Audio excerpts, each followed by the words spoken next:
This is a course I made about a year ago that allowed my students to quit porn and masturbation forever. It took me more than 20 hours to make this simple course. I've done countless research, I've done countless testing over the past 3 years just so I could condense everything into a 2-hour course so that anybody can understand it and learn how to quit porn and masturbation forever from it as soon as possible. This is by far the easiest way to get to the root cause of your porn and masturbation usage. My ultimate goal is to help 1 million men quit porn forever. Also, you're probably wondering, why am I putting this out there for free? There's a few reasons for that. First, my students have access to 2 new, more in-depth courses. One is 4 hours and one is 6 hours. But with this course, I know you'll be able to quit porn and masturbation forever, which will help me fulfill my purpose. And if you don't quit, you'll see that you'll drastically reduce your desire for porn and masturbation, and you will have made a ton of progress in your life as a byproduct. And if you really make drastic progress, then I'll potentially be the one that's going to help you one-on-one now that you made the progress, so that you can quit this once and for all through our mentorship. And this course that you're about to watch is the exact blueprint I use with my students that allowed our mentorship to have a 86% success rate at that time that we were using that course. To give you a few examples, you have Josh, Julio, and many more that have left porn and masturbation now for more than 500 days. Or another one of our students who managed to not only quit porn, masturbation, and lust, but also to build a second business, travel the world, and plan to build a family soon with his partner. Or the countless examples of our other students who've managed to quit porn, masturbation, and lust within a very quick time frame and pursue meaningful things in their lives now. So over this 2-hour course, I'll be going over how to get to the root cause of your porn usage, how to eliminate urges and temptations from the root, how to gain full control over your lust without compromising your sexual drive, how to quit porn and masturbation in the long term to gain freedom forever, and then how to move on with your life without worrying about coming back. Look, the difference between you and my students is simply the information and processes that they went through. So let's jump into it, take notes, and listen carefully without any distractions. All right, guys. So this is the first video of the program.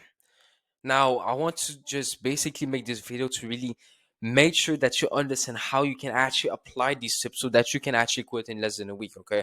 Because in all honesty, the only reason why I say I don't say, oh, quit in 1 day, right? It's because it seems impossible in front of the eyes of NoFap. But to be honest, it's very easy, okay? And I want you to actually believe it. Obviously, you don't need to believe something that you don't need to, that you don't believe yourself. But let me just explain, okay? You need, okay, this is what you need, okay? I'm not going to force you to believe anything, but you need to be open to new thoughts and perspective. You need to be open to, like, okay, this is a different idea, I never thought of that. Or, oh, okay, this contradicts my deep beliefs, but like, let me just like question that, okay? That's the first thing you need to do, okay? Second thing, don't believe me, come to your own conclusions. It's not because I say, oh, porn addiction is not real, that you say, oh yeah, porn addiction is not real. You need to have proof on why you actually believe that. And that's why you got to come to your own conclusions, okay? You cannot just like believe blindly whatever I say, okay? And third, don't force yourself to believe, rather seek to understand. If I go and tell you again that sexual energy is not a real concept, then it's like, don't just say, oh yeah, you know what, sexual energy is not a good concept, let me force my disbelief into my head. No, just understand the different reasons why I say that sexual energy is not a real concept, so now you're able to come to your own conclusion, okay? If I say porn has no benefits, don't be like, oh yeah, he's right, it has no benefits. No, instead ask, okay, why? How does porn have zero benefits? So you can come to your own conclusion through understanding, okay? So here's the formula, okay?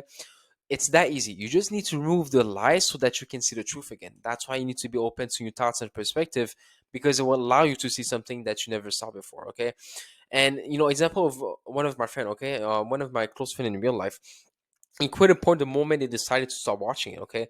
He didn't even know about any nofap tips. He didn't even know about anything. He knew that, porn was kind of having a negative impact on him.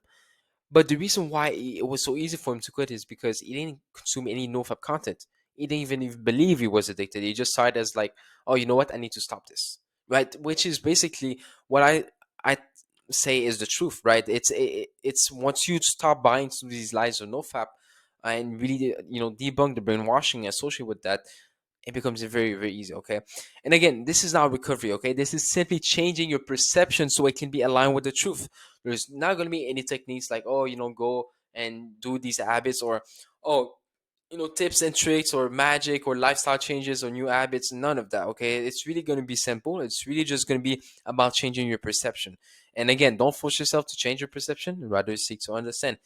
It's simple. Don't force yourself to quit. Okay, and here's how I see really this program. Okay, and this is not just with the program, but anytime you really just seek the truth and you really change your perception on something so it can be aligned with the truth, that's what happens. Okay, here's NoFap. Okay, because a lot of you might be thinking that, oh, I've been doing NoFap for so long, I've been on long streaks, I've been on short streaks, I've never been able to quit. Okay, but let me explain.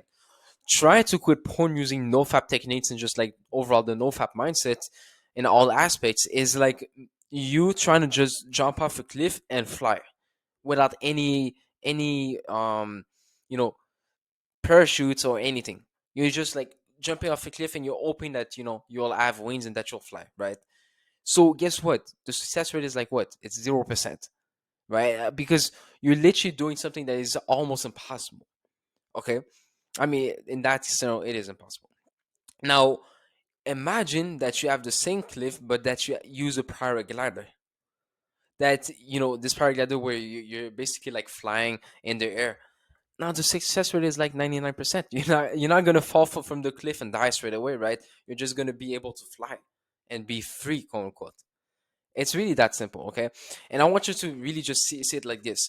If, you know, it's sad to say, and I don't like saying this, but most people that, either are really deep into porn and that they see so much value in porn, or that they're really deep into the NoFap ideology and they believe in addiction and they believe that it's going to be hard because it's rooted in biology, it's like these people here, right?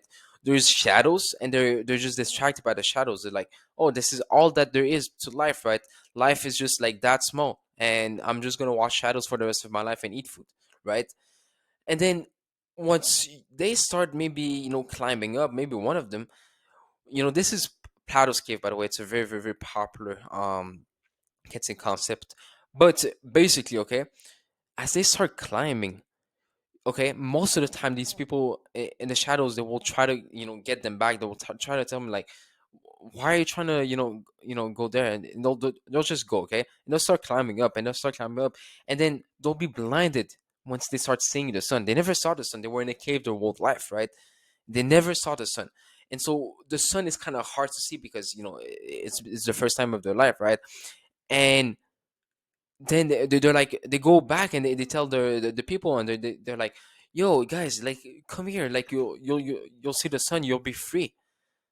But these guys are like, no man, like the truth is, the shadows, that's all there is to life, right? Whilst these guys, they're like, man, look what I just found. You can actually be free and you don't have to be in the cave for the rest of your life. And the reason why this guy is like this with the sun is like trying to hide his face from the sun is because the truth, okay, and this is basically the sun or the truth, the light in that scenario is hard to accept at first, but once you accept it, you're truly free. You're not inside of the cave anymore looking at shadows and thinking like, oh, that's all there is to life. Or you're not even just like trying to climb up and like, oh, you know what, should I face the light, or should I just like go back to my old identity or my old whatever environment? Once you go on top, that's when you're like, oh, I'm free. And one of the best ways to do this is simply to be open to new thoughts and perspective. Because the guy that is not open to new thoughts and perspective is going to be in the shadows, right? He's going to be like, no, why am I, should I experience, try to see the sun? I don't even think there's a sun out there. I don't even think there's light. All there is to life is shadows, right? It's really that simple. Okay. So just to make it simple, watch every single video in this module. Keep on asking me questions on WhatsApp, whatever platform you communicate with me. And from there you'll really be able to understand and never ever relapse. Or even if something happens, right, at the end of the day, there's no pressure. You'll understand with the videos. The sooner you watch the videos, the easier it's going to be for you to just be, the guy that climbed up the cave and now he's totally free and he can do whatever he wants. So that's all right, guys. Escaping the trap. This video is very crucial. Okay, we need to understand that we have been brainwashed by NoFap. Okay, let's just get into this. So, NoFap constantly tells you that it will be hard to quit, almost impossible. But this can't be further away from the truth. Okay, let me explain. Imagine, okay, this is a very, very good example to understand like why NoFap brainwashed us. Okay, imagine that there's this guy, okay, and this guy is called Miss Universe. And this, I got it from Charlie Morgan. He's a very popular entrepreneur. But basically, okay, Mr. Universe, let's say that he's there, and he say, okay, anyone that says that the right color that is on this painting, I'm gonna be able to give him everything that he wants in life, and he's gonna get every single basically desires that he has, right? So look, there's two guys that come in. They're like, you know what? It's easy. Let me go and say what's the color, right? As you can see, the color is black. But then the guy with the red glasses says it's 100% red, and then the guy with the blue glasses says it's 100% blue. Now, what this Miss Universe says, it says you're both wrong. It's black. You get nothing. I'm Miss Universe. You get nothing because you cannot even see the right color. The reason why they don't see the right color is not because they cannot see the color black. They don't know that the color black exists. It's that they have these glasses that they adopted, inside of their life. I mean, as they went out through life. And that's how they started perceiving the world. Okay. The glasses are how you perceive the world. So the guy is seeing red. He's like, "Are you blind, Miss Universe? I knew you were lying where you said when you said that, I could have anything that I wanted." Oh no, no. And the guy with blue glasses says, "Oh no, it's blue, you idiot. Mr. Universe is lying and life is unfair." The reality is just like NoFap, okay? Once you truly see the truth, you truly see like the black painting rather than how you perceive the painting to be, and you remove your perception, you remove the glasses, you'll just see black, and Mr. Universe will tell you that you'll be able to get anything that you want. AKA, and that's for NoFap, freedom. You gotta remove the glasses from NoFap, okay? The beliefs about sex, dopamine, stress relief, health, lust, urges, debunk all of them, and you'll see that basically Miss Universe, quote unquote, will tell you, oh, look, you got, and this is nothing religious at all, right? Saying Mr. Universe. Let's just say Mr. Magician will give you everything that you want, okay?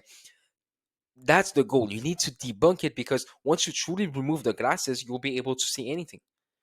You'll be able to see the true colors of something, which will basically give you freedom. Because imagine that you're trying to achieve something. Imagine that the guy with the red glasses is like, man, all of my life, all I want is to be able to achieve anything that I want and get whatever I want. But he keeps his glasses, right? Because that's the glasses that let's say that he bought throughout life, right? Well, guess what? He's never gonna be able to have the freedom of achieving his goal, of just achieving his goals in general, because of his glasses. That's why he needs to realize, oh, actually, maybe if I remove the glasses, yeah, it's gonna be a bit like weird at first, but I'm gonna be able to maybe see something else. And that's when you gain the freedom. It's nothing wishy-washy. You'll see it's extremely simple. We simply get rid of the unconscious beliefs that we got from NoFap that don't even make sense. They're not even proven scientifically. They're not even proven by research. They're just beliefs that we adopted because NoFap, authority told us to do it. Okay, and you'll see the black square basically. So here's the addict self-image. Okay, and that's a huge problem inside of NoFap. We see someone who's an addict as someone who loses control, that he has impulses that goes against his own will, that he watches porn even though he doesn't want to, and all of that is bullshit. Okay, let me just explain. There's external versus internal reasons. Because of the hype online about doing NoFap and the consequences and the fear associated with watching porn, we get told to just not watch porn, right? But the thing is, we get told to not watch porn before even deciding if we want to stop watching porn or not. Humans never ever stay consistent with external reasons. They never stay consistent with things that scare them. That, oh, do it because you'll get these consequences, or stop doing this behavior because there's these consequences, right? Or other people, right? Or NoFap telling them to do it. But they will always stay consistent with internal reasons, and that's one thing that we're gonna see. The reason why, you know, an addict self-image makes zero sense, and obviously people actually believe in that, but I'm saying that it doesn't exist and people just make it a self-fulfilling prophecy, just like a placebo, is because humans don't make choices randomly, and they're not forced to make choices. They always reason why they should make a choice. So there's no such thing as loss of control. There's no such thing as impulse against his own will. There's no such thing as watching porn when you don't want to. The reality is you might use them as excuses in order to do what you like, aka watching porn. And there's nothing wrong about that. We'll debunk that, okay? So here's what you can do now. Accept that you like porn, masturbation, lust. Literally accept it. Accept that you like thinking about women, whatever, okay? And then ask yourself what makes you like porn or masturbation or lust. In all honesty, you know, what does it truly give you? Don't be like, oh no, Samir, it gives me nothing, maybe a bit of pleasure. No, say, oh, maybe stress relief, maybe it feels amazing, maybe it, it relieves my frustration, it give me sexual relief. Don't say that it gives you nothing. It's impossible, okay? Now, you will see the benefits that you are truly getting out of porn, and we will debunk them on the coaching call in the next videos, okay? That's why it's very important to watch the videos, because remember, you need to seek to understand. Then the third step, list all of the benefits that you get out of not watching porn, because remember, humans are motivated by internal reasons. So if you see benefits of doing something, then that's internal, right? That's like, oh, let me do it for because I want to do it, right? Now, here's how NoFap basically made it worse. Okay, and I call this the playground effect. It's a very popular concept that humans use. Now, let's compare porn and video games. Okay, video games, we can agree that most, if not, let's say like 95%, or let's be conservative. Let's say 80% of the people are able to quit video games pretty easily if they choose to stop playing video games, right? If they make a decision, or maybe they make a decision to cut it down, for example. But for porn, apparently, it's impossible for most people, right? For like 80% of the people, once they start getting into it. Yet, okay, both provide, from what they say, and we're going to debunk this, a lot of dopamine. Both provide a lot of novelty. Video games also sometimes has some lustful characters that you can be, lusting to. And video games even has an element of competition and tribal aspects that humans love when it comes to biology. Yet you can quit video games after playing for years, 16 hours a day, just like I did, just like many people did, but not porn. There is something wrong with that, right? And it's not porn that is wrong, it's not video games that is wrong. There's something else to it, okay? And I call this the playground effect. The thing is, okay, that video games doesn't have is someone telling them about, on every social media platform, like on YouTube, on the internet, on Instagram, that video games is an addiction and it's going to be hard to quit because there's too much dopamine and your brain is fried. That's literally what NoFap tells us. So the point I'm making here is that, the playground effect basically is this. Imagine a kid is playing, right? Let's say this kid is playing, and then he falls from this playground, and he falls, let's say, on his arms, right? And there's a bit of blood.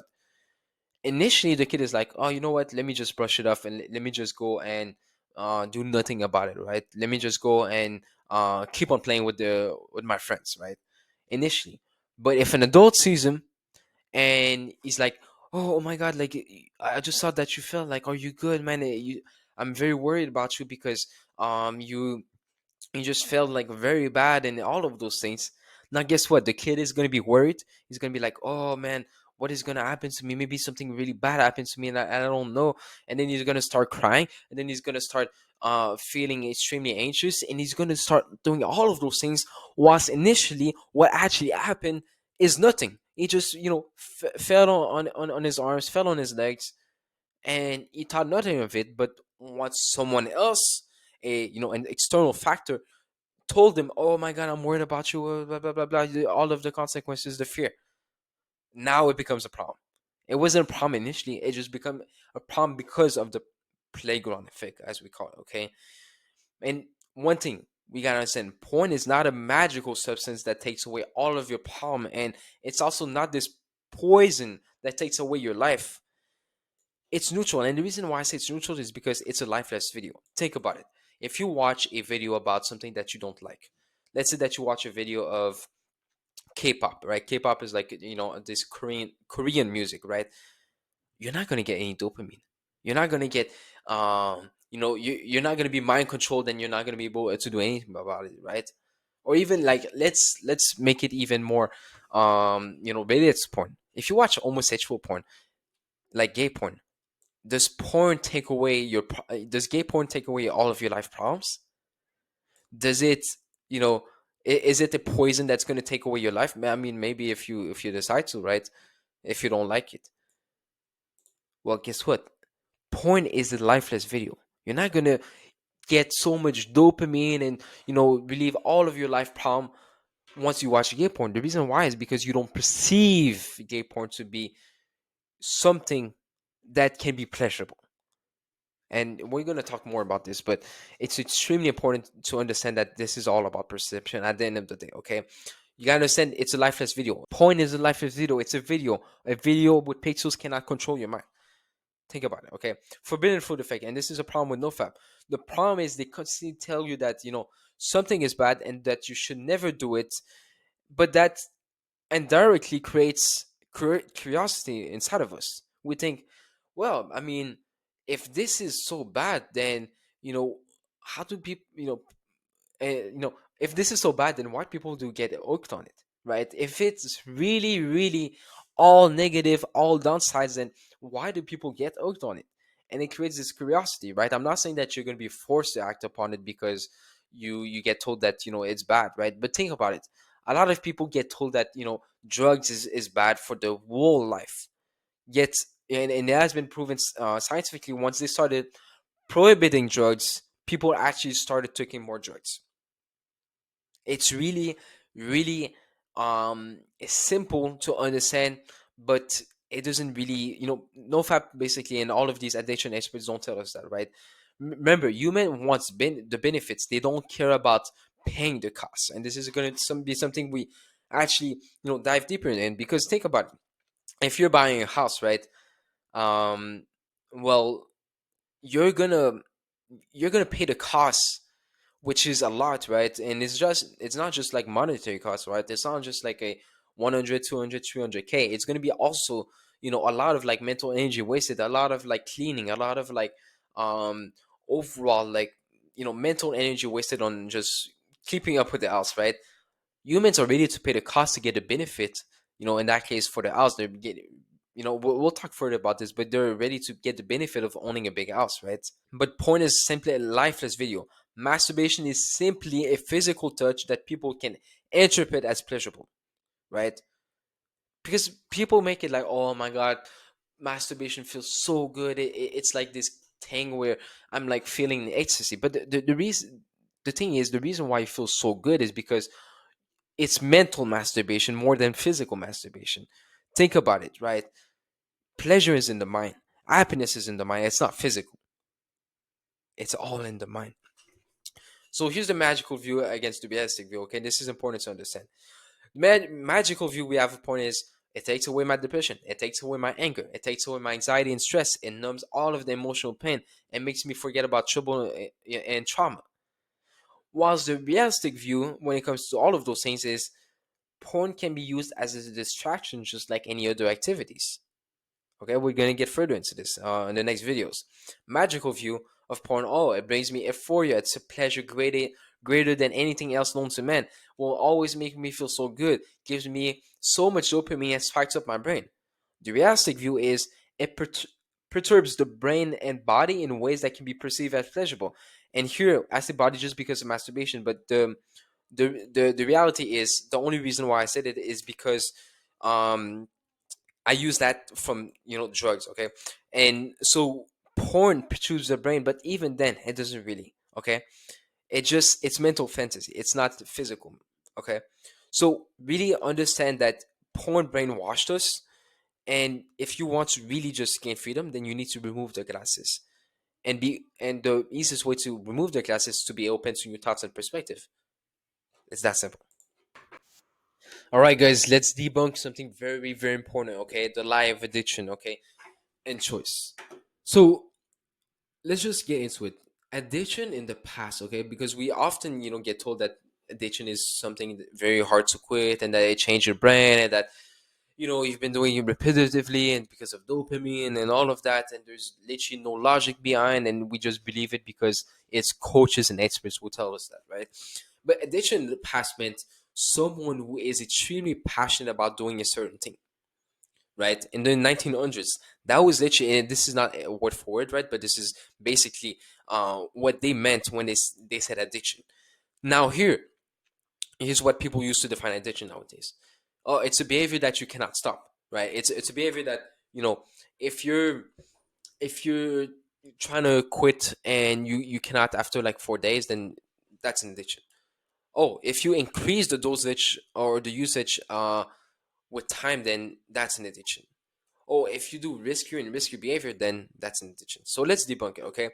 The reason why you can't stop is not because of dopamine. It's simply because we get told by NoFap and other people to quit porn because of the consequences.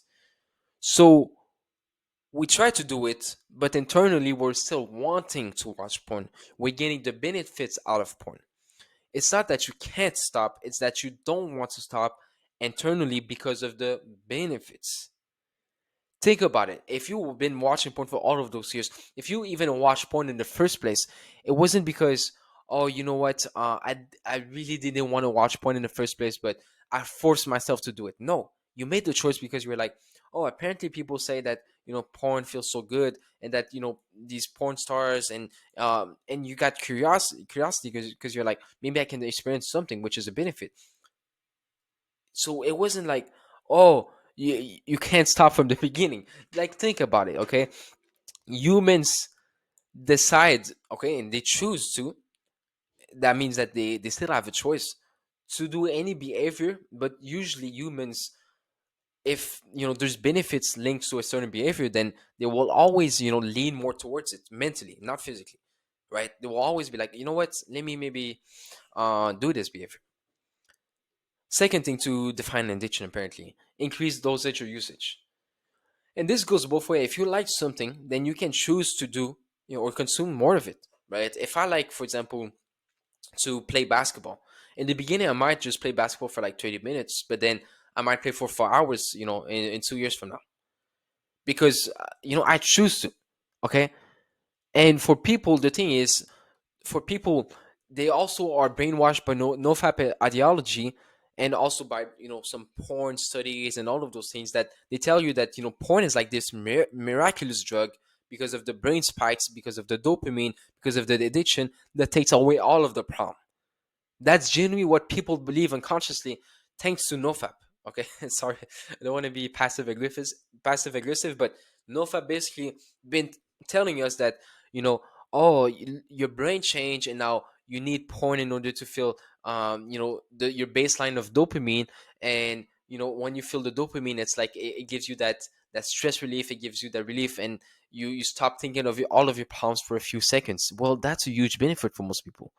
And remember, people love benefits. That doesn't mean they have to choose those benefits every single time, or else like you'll be literally watching porn every single second of your life.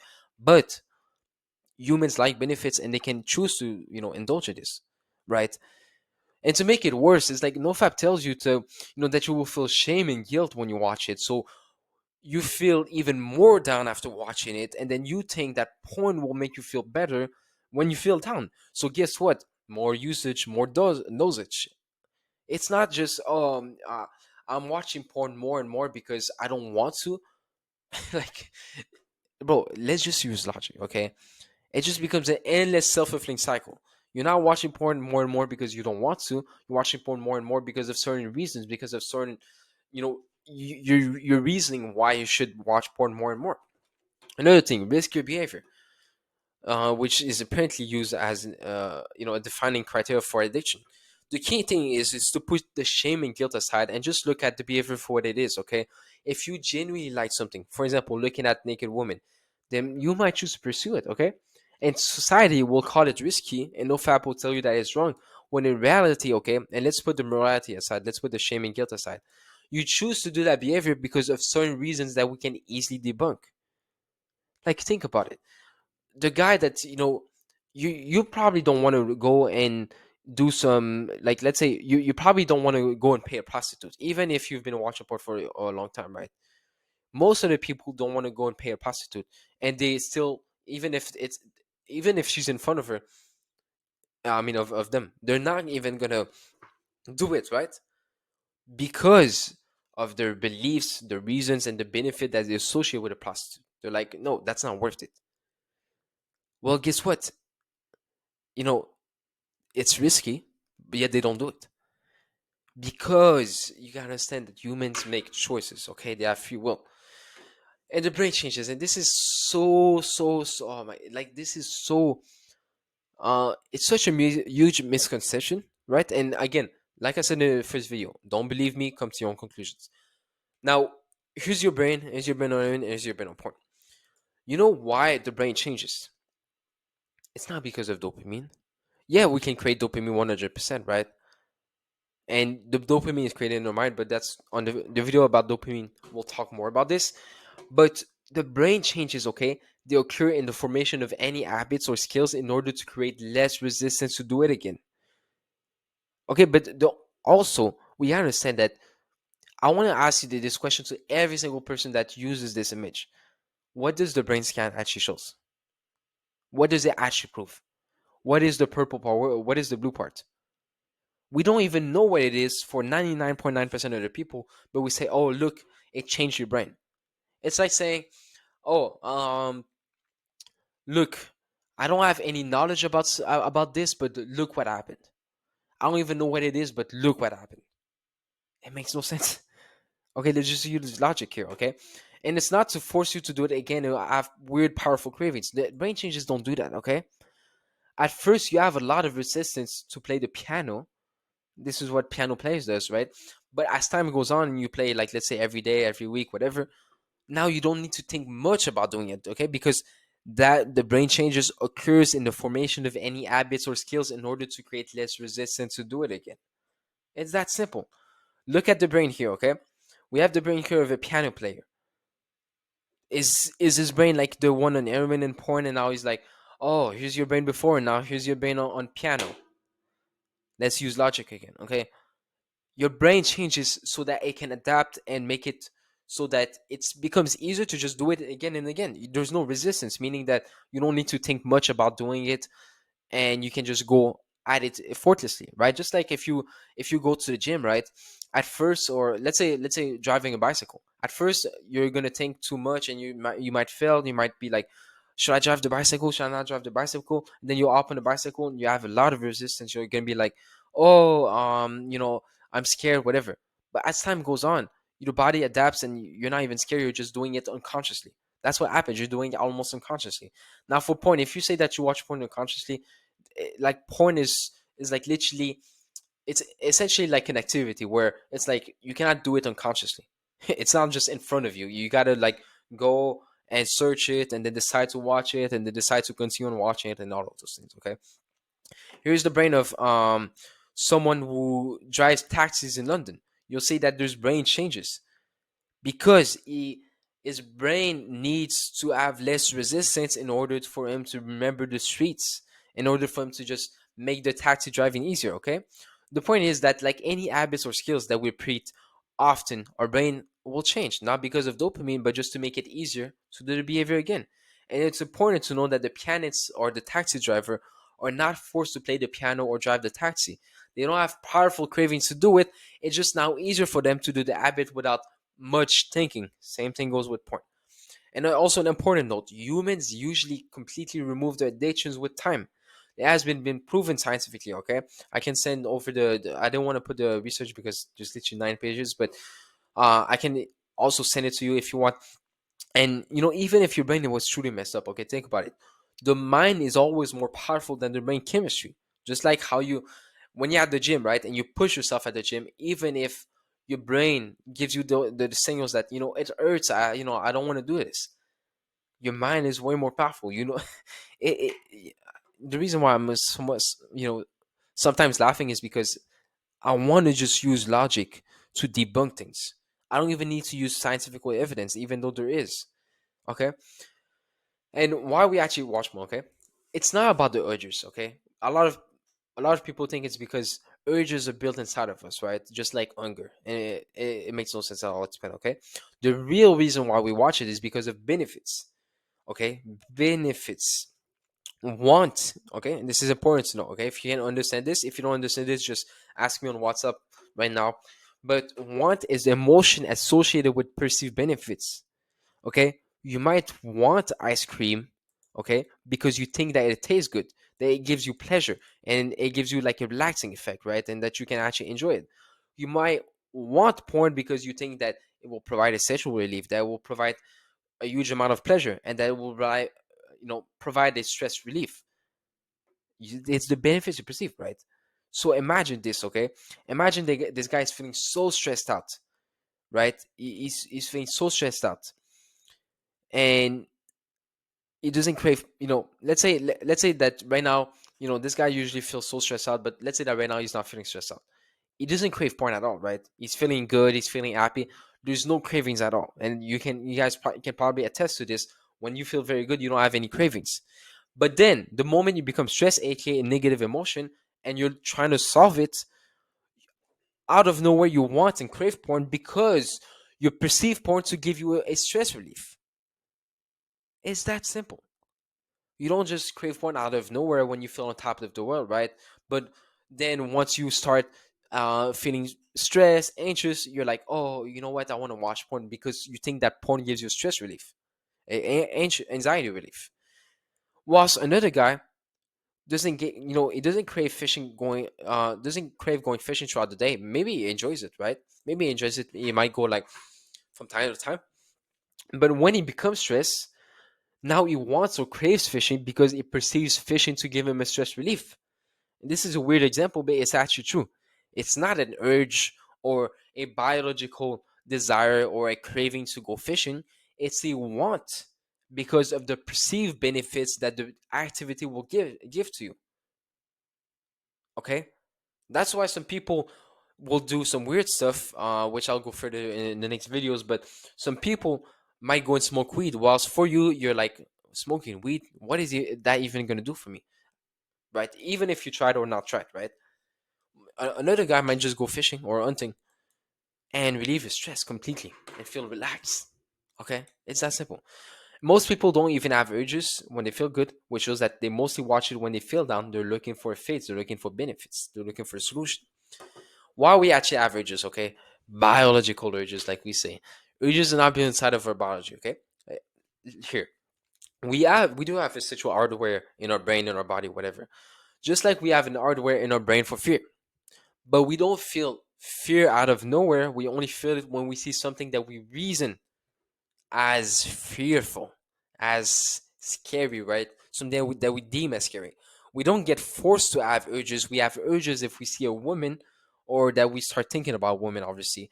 And then we reason. This is important. We reason. We don't get caused into activating our sexual hardware. We reason if we want to activate our sexual hardware and if we want to pursue her or not, whether it's in your mind, whether it's watching porn, whether it's masturbating, whether it's just looking at the Instagram. We reason to do it, and I'm not every single time I'm saying because I have this approach that it's your responsibility, right? You're the one doing it, but I'm not saying this in the sense of you know stop doing this, man. It's your responsibility. Why have you been watching porn? No, I'm saying this in a sense that humans have control and we make certain decisions based on certain beliefs and based on certain benefits. And that's what we need to debunk, okay? We don't just see a piece of body and then our body creates an urge and that we cannot control our own body. That's ludicrous. That's dumb. Imagine that you see a piece of McDonald's and now you cannot control your own body and just go towards it. Like, think about it. It makes no sense, especially for someone that doesn't like McDonald's, right? That doesn't perceive benefits in McDonald's, that doesn't think that he's going to be controlled by McDonald's. Okay, but why do I have urges even without saying women or balls or or a body? They cannot produce thoughts inside of our mind. Think about it. Yeah, okay, maybe you feel pain. Let's say that you feel pain in your wrist, right? You're gonna have thoughts about it in your mind, but again, you're the one choosing to have the thoughts because you can just stop having those thoughts, right? You can just like not think about those thoughts about your risk, and you can just like focus on the sensation. You gotta understand, we create the thoughts based on certain beliefs on benefits. Common beliefs that NoFap or the internet, like porn, whatever, instill inside of us is if you don't think sexually, it means that something is wrong with your libido, right? And most people, and including me in the past, and I'm pretty sure it's the same thing for you, and there's no shame about it. There's no need for animosity, right? But we genuinely believe that. We genuinely believe that if you think sexually, that means that you have a good libido and you're a good elf, whatever. Another thing, if you don't have much urges, it means something is wrong with your testosterone and masculinity, right? That's another thing. We think, oh, if we don't have those quote unquote biological urges, then something is wrong with our testosterone, with our masculine drive, all of those things. And we didn't believe that, even though we've done no research to prove that. We don't even know why we believe that. We just think it's logical, right? So the reasoning we have is I don't want something to be wrong with my libido or my testosterone or my masculinity or my drive. So let me create the urges so I can feel better, benefits. Remember, the urges are created because you, for example, want to pursue a woman, you want to pursue porn. They're not created. Think about it, okay? I don't have an urge to eat. Let's say, I don't have an urge to eat a carrot. Why? Because I don't like carrots. Like, I don't see benefits in eating carrots.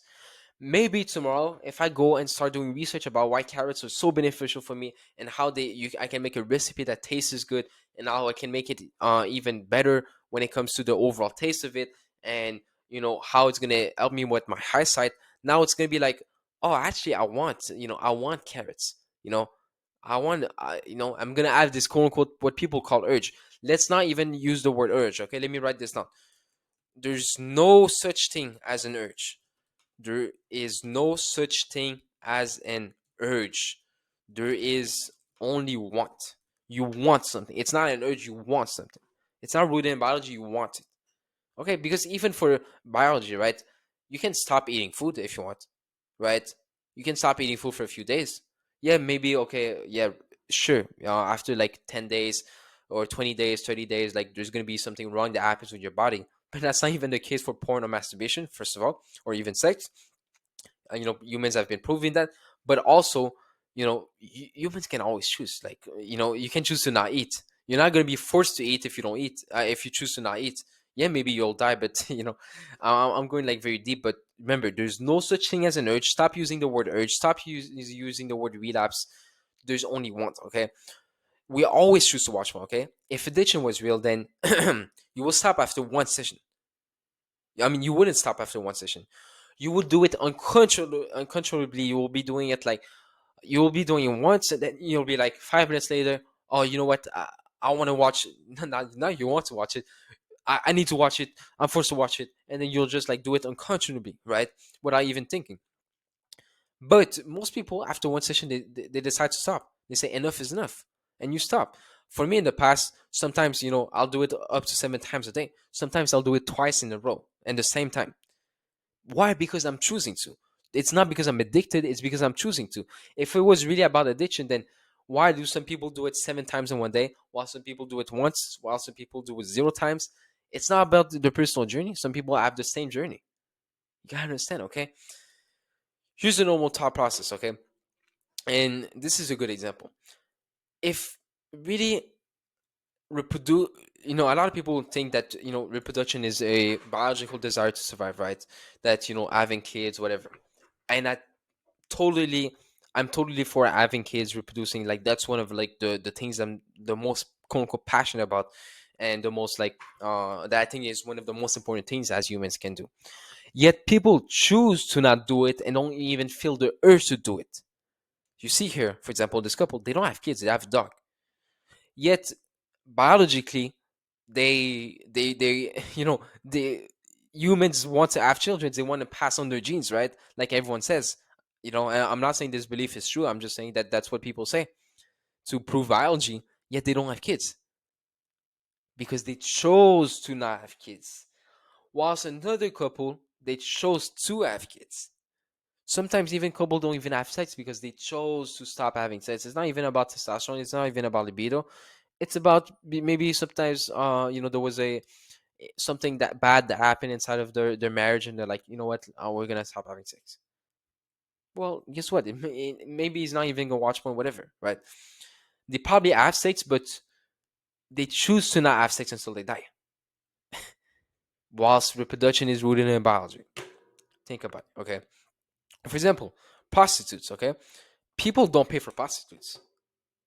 Yeah, some people do. Well, I totally agree. Yet most people that watch porn, they're like, or even that don't watch porn, they're like, I'll never pay a prostitute. Whilst if you're given the option between going to the gym and paying a prostitute, you do agree that going to the gym is not really a biological desire. Most people would rather just be comfortable and not do anything, like biologically talking. Yet a prostitute is something that is about sex and orgasm. It's almost reproduction at this point. It's like you're literally like spreading on your quote unquote genes if you want. Yet people chose to not. People will always choose going to the gym more than a prostitute. I'm 1000% sure that people will choose 100% of the gym and 0% of the prostitute because they chose to. Some people might do the exact opposite. It's subjective, meaning that it depends on your perception. It's not rooted inside of you. It just depends on you and your perception. Look at here, right? This is chicken and with some vegetables, and this is a Big Mac. A lot of people will choose, if they have the option between those two, they'll easily, without any struggle, just choose the chicken and the vegetables. They won't even think about the Big Mac. They'll be like, Big Mac? I don't even eat Big Mac. I used to eat it multiple times a day. Now I don't even want to do it. Yet a Big Mac contains all of the biological nutrients, like we say, which is fat, sodium, and sugar, right? Maybe sugar, whatever. Like, I don't know if there's literally sugar, but most of the time there is inside of these burgers. All of those quote unquote addictive qualities because they use the fat, the sodium, and the sugar in ways that taste extremely good and that not satisfy, but that stimulates the brain, like they say. Yet people will easily, personally, I would, if you put these two, right, the way I perceive it is chicken is going to give me muscle, it's going to make me healthier, it's going to make me more respected, all of those things. Whilst Big Mac is just, I don't even see the benefit. I'm going to be totally honest. And I'm not saying this to be arrogant. I just don't see the benefit. I might be thinking, oh, it's going to help me with my bulk because I'm going to be able to eat more calories and there's some proteins. That's it. That's all of the benefits I see. And then there's downsides, which I don't even care about. I just don't even see the benefits, right? You don't have urges for these things most of the time. It all depends on your perception of these things and the benefits that you think it will give to you. Okay, if you compare porn to other addictions, this is, imagine a kid playing video game and a guy going to, this is crazy because like if you just look at it, right, porn and video games, people quit. This guy has been maybe playing ever since he was like 7 years old every single day, but maybe at 18 he will just choose to mature out of it and just stop playing video games. Whilst the guy watching porn now, he needs to go to meetings, he needs to constantly learn about it, he needs to constantly do it every single day, watch videos and try his best and go on streets and all of those things. Whilst the other guy is just like chilling, is like, oh, you know what, I don't want to play video games anymore, I don't see the point. And that process with video games would have been easy doable. Many people do it if they don't watch NoFap content, if they don't believe in this NoFap ideology. Okay, that's what you need to understand. And here's like a very, very good example, okay? Japan in 1990, an antidepressant. Japan didn't add any form of, they did have depression, but it wasn't talked about. and it was only, people will only say depression for severe cases, like very severe cases that here in the United States, here in Canada, they will say like, oh, this guy is mentally ill, right? They only had depression for that. But the thing is, business wise, they wanted in Japan to basically sell the antidepressants. So guess what they did? They used the ebbs and flows. So that means like the lows and highs of life. And they basically said that the lows of life is because you have a symptoms called depression. And they started doing all of this marketing saying, you have depression now. Uh, if you Here's a sign you have depression. If you have depression, sometimes you might feel angry at someone even though you don't want to. Sometimes you might feel like this, like that. They just use basic life events to prove that depression was a real thing. Yet for them, they didn't have depression. They just like, oh, it's life. If I feel low, if I feel high, it's life. So they just marketed it antidepressants because Japan was like the only like civilized country which didn't need antidepressants. So they had to create a need, and they just started using the lows of life to say, oh, here's a sign you have depression, and now that you have depression, here's all of the things you should be fearful about when it comes to depression, and all of the consequences, because maybe there's going to be something wrong that happens with your body, just like with NoFap they do. Oh, your marriage is going to be ruined, your brain is going to be ruined, your life is going to be ruined, you're not going to have any drive or motivation. While some pretty successful people watch porn, I'm not saying this so you watch porn. I don't promote porn at all, but I'm just saying this to prove that what they say is ludicrous. So guess what happened with Japan? People overnight, not overnight literally, but on the course of the next few years after they had this marketing campaign, they were one of the most, the most popular country when it came to antidepressant usage, whilst they don't even need it in the first place. The depression that was basically nothing, or in some cases maybe some, I don't even believe in depression myself, but in that scenario, the depression was like so small in the minds of everyone because it was just like the highs and lows of life, right? It didn't mean much, and it didn't affect them. Most importantly, now started to affect them, and it meant so much to them, so they need antidepressants. It's cruel. That's what NoFap does. And here's right, house against apartment. I don't know what's happening with this image. Let me just move it. Okay, most people will choose a house, okay, a big house over living in an apartment. Would you agree, right? If you had the money, like you would choose to be in a big house rather than just be like in your cubicle apartment, whatever. Now, here's the costs or the downsides of a big house. There's higher prices, more property taxes. There heat and conditioning to pay, and conditioners to pay. There's more physical and mental energy to maintain. There's a 30 years big mortgage. There's a lock. You're locked in one location for maybe the rest of your life with a house, right? And then once you compare it to an apartment, there's a small monthly rent compared to the house. There's no property taxes. There's nothing much to maintain, no extra rooms. If something goes wrong, you don't even have to take care of it. You don't need as much time, effort, and mental energy. There's no insurance or liability to worry about. You don't have to worry about the property value decreasing. So if you look at the house versus apartment choice that people make, the same way that people look at NoFap, look at porn when it comes to having these glasses from NoFap, people will say, "Oh, this guy is probably mentally weak for choosing a house like this, right? A house, like watching porn. He's probably traumatized. He's probably, he has some self-destructing behavior. He's self-sabotaging. They must have depression, stress, anxiety." But people don't say that because humans always choose what gives them the most benefit in their minds. Now, obviously, they can choose to not do what gives them the most benefit, but it's just a choice, right? And here's the house benefits: people will come to the house more. They will feel better, elevates their status. They will feel more comfortable in a place that they can call home. Well, guess what?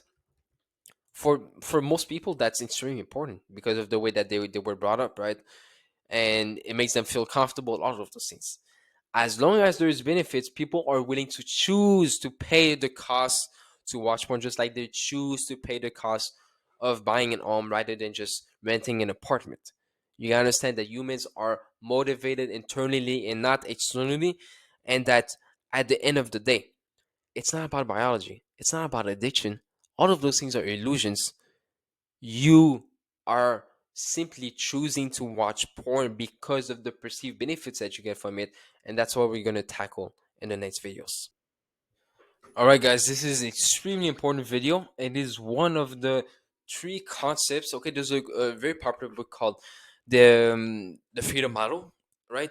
And I've learned this concept, and it changed my life since. Okay, not just like in terms of not watching porn, but more so in terms of like when it comes to lust, and also when it comes to just life in general. Okay, you'll understand why this is so powerful. So let me explain. Here's the $1 million question. If you have these two options, okay, so let's say that I say to you, okay, you're gonna get $1 million, but if you watch porn for another second of your life until the rest of your life, right? If you watch another second of it, okay, then you're gonna lose the $1 million, or you'll never gain it in the first place. Would you say that you would really end up watching porn because you're an addict, or obviously everyone wants the $1 million, right? But would you really think that you will just be like, oh, it's been 90 days that I haven't watched porn, and I have such a big urge, and I'm an addict, so I'm forced to watch it, and that you lose control, and that you end up watching it even if you don't want to? No, because humans have free will. They can choose. And also it's easy because, I mean, quote unquote, it's easier to do something that, if I give you a Ferrari and like a Toyota, like you're gonna maybe take the Ferrari because you see more benefits in it, right? That doesn't mean that you're forced to take the Ferrari, right? But it's easy because you see much more benefits in the $1 million than you see in porn, right? And it's why a lot of people that don't have, let's say, a lot of people that get a girlfriend, they stop watching porn because they're just like, there's more benefits in the woman. It's not because sexual relief. It's just like, there's more benefit in now watching porn, and instead being with my woman than watching porn and being with my woman, whatever. Okay, so here is a very very important concept. Okay, the cage line, and let me just make it simple. So this is going to prove something very powerful. Here's a lion, okay? When a lion gets captivated, whether it's for medical reasons, whether it's just for the zoo, whatever, it's in a cage, right? And at a certain point, they decide the lion, they decide to, what, like, let's take the lion out and let's put him, back into the jungle, back into the wild, right? But the thing is, at first, the lion, okay, he's gonna be scared. Okay, just like this in the cage is like, it's almost like it's his natural habitat, right? It became used to it. It became like, oh, I'm staying inside of the cage. Even if you open the door, I'm always gonna come back to the cage, right? It's just like a bird inside of a cage. Now, let's say that they decide to put him outside of the wilderness, as you can see here, right? He can actually go inside of the wilderness and go into the jungle, but he's just looking. He's kind of scared. He's like, what, should I go, should I not go? He has like this fear, and so he just spends like the next couple of hours, or maybe like the next day, just roaming around, just looking at the jungle, looking at his cage, being like, what, should I leave, should I not leave? He's not ready to make a decision. But then, okay, the lion actually gets out of the cage and starts like going slowly. He's actually, instead of being inside of the cage, now he's out of the cage, and maybe he roams around the cage. He's still not sure. He's still really not used to it. And he roams around it. He roams around it, and he just walks. And then he starts going a bit, further down the jungle. And guess what? Now he's in the jungle, and he's not in a cage anymore. He's not looking back at the cage. He's in the jungle, right? The cage is now something that he left. It's something of the past, right? And then a few hours after that, right? Okay, in the beginning he was in a cage, and then a few hours or a few days, I mean, he was just roaming around the cage for a few hours or a few days, and then he was roaming around the cage and going a bit into the wilderness, basically near the cage, and then now he's back at hunting, mating, living life with other lions. That's literally how lion works, right? That's literally how animal works.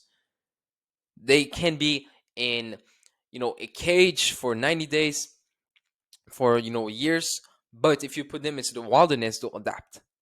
Yeah, they might be a bit, fear. They might feel fear, but they'll adapt. Which shows, okay, humans don't need recovery. You can adapt to any situation just like the lion, okay? You just like you quitted, old bad habits, you didn't need recovery. You already possess everything you need in order to quit. Do you think the lion needed some extra help and some accountability to go in the jungle? No, because they're autonomous. They have all of the tools within. Now, I'm not saying this from an egotistical standpoint. I'm saying that humans are extremely resilient. They're extremely powerful when it comes to just adapting. And overall, they don't even need anything. If they try to do something, then they will find the answers.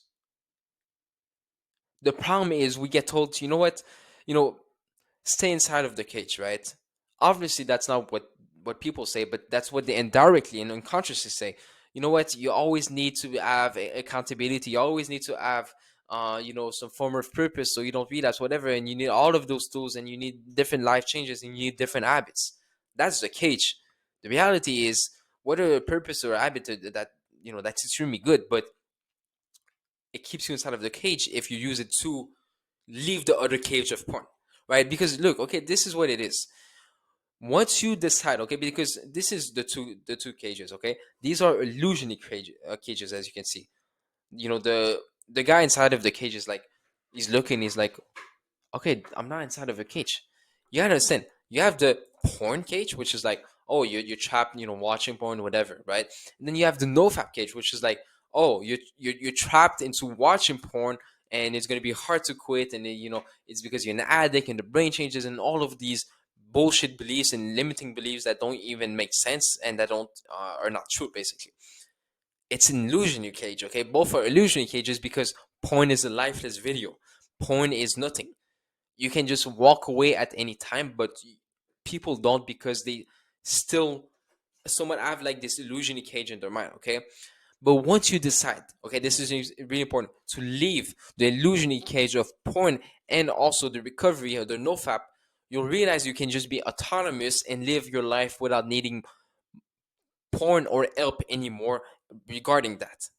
Humans are autonomous. They possess all of the tools within, just like the lion. You think the lion didn't know what to do? They didn't know how to, go about going to the jungle again? No, he knew how to do it because they're programmed in that way, just like we're programmed to adapt to any situation.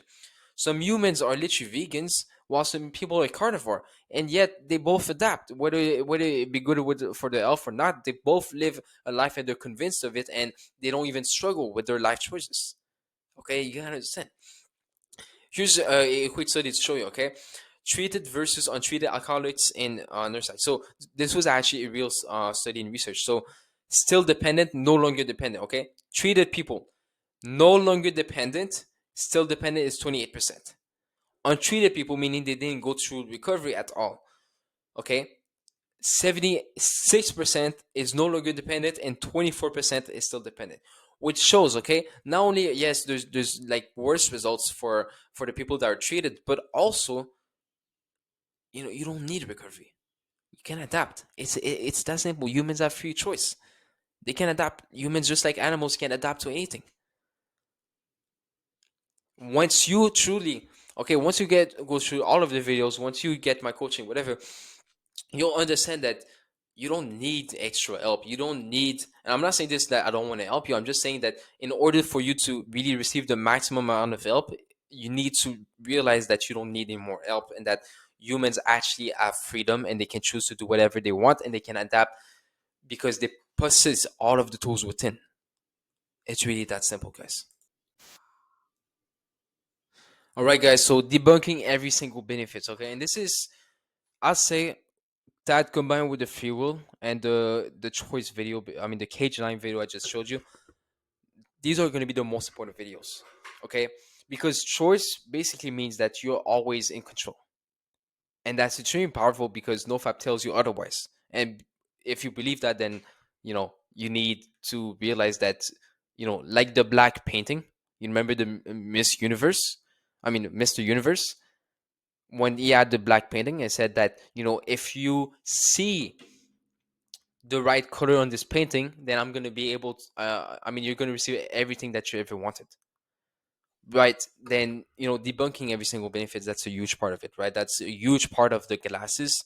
That's basically like the the tint of the glasses. Okay, so let's just get into it. Okay, so what you need to understand, human makes, make reasons in order to make a choice. Okay, I don't know why I said humans make a reason. Okay, humans reason in order to make a choice based on benefits. Okay, so if there's no benefits associated with the behavior, then you won't really see the point in doing the behavior anymore, or in the first place, right? Just like you played with toys as a kid because it gave you tons of pleasure, well, you realize that you didn't really enjoy that anymore. Okay, you didn't really feel any benefits. And benefits is not just like, oh, it's stress relief, oh, you feel better, oh, whatever, right? Or, oh, you'll be able to get more muscle. Yeah, these are benefits, but benefits can just be simple things as, oh, I'm enjoying this activity, oh, it makes me feel better about myself. Like, it's really that simple. Okay, and one interesting fact, we only end up watching porn when we feel some kind of negative feeling, right? I already said this, and most people know about this. And it's the same with masturbation. It's the same with lust, and most of the time. So most of these emotions, negative emotion, like people say, are stress, pain, emotional pain, basically, not just pain. Um, Emotional pain, frustration, sadness, boredom, loneliness. You cannot sleep. All of those things. So the case of emotional relief. Okay, let's just use stress. The ritual of watching porn may relieve stress, but watching porn itself doesn't. Okay, just first ask yourself, how can porn make you feel relaxed but stressed at the same time? Right? A lot of people report that they they they watch porn to relieve the stress, but at the same time they feel stressed whilst watching porn and after watching porn. Or after watching porn, they say that they feel not stressed, but then they also feel stressed. Okay, there's something that's not working there. Okay, what is stress? Okay, stress is a personal assessment based on if the condition represents harm or loss. Okay, so just to put it simply, stress is comes from your thoughts, from you thinking, okay, is this something that I should be stressed about because maybe there's going to be harm or loss with this specific situation. That means that the stress, okay, comes from you thinking, your thoughts about the stressful situation. It doesn't come from your body. That doesn't make sense, right? Because if it came from your body, then you will be stressed by anything that people perceive to be stressful. But the thing is, stress is subjective. Maybe you'll, be stressed out just by a boxing match, while someone else might feel like extremely comfortable, right? Even if you have the same experience. Okay, so when you watch porn, the only reason why porn relieves stress is because, okay, think about it. If you feel stressed, it's your thinking, right? It's your thoughts about the stressful situation. Well, if you start watching porn, then you're not thinking anymore. You're not having those thoughts about the stressful situation. Hence, you cannot feel stressed then, because you're not focused on that. You're focused on watching porn. You're focused on what's happening in front of you. Okay? Think about it, okay? So you cannot feel stress since you decide to let go of it. That's the first thing, right? Just think about it. Before you watch porn, you just, if you decide to watch porn, the stress is relieved immediately the moment you decide to watch porn. Why? Because you tell yourself, you know what? Let me just fuck it. Let me just go and watch porn. Let me just you know stop thinking about stress. That's the moment that stress is relieved. It's not even when you watch porn. It's when you decide that you want to say fucking and let me just watch porn.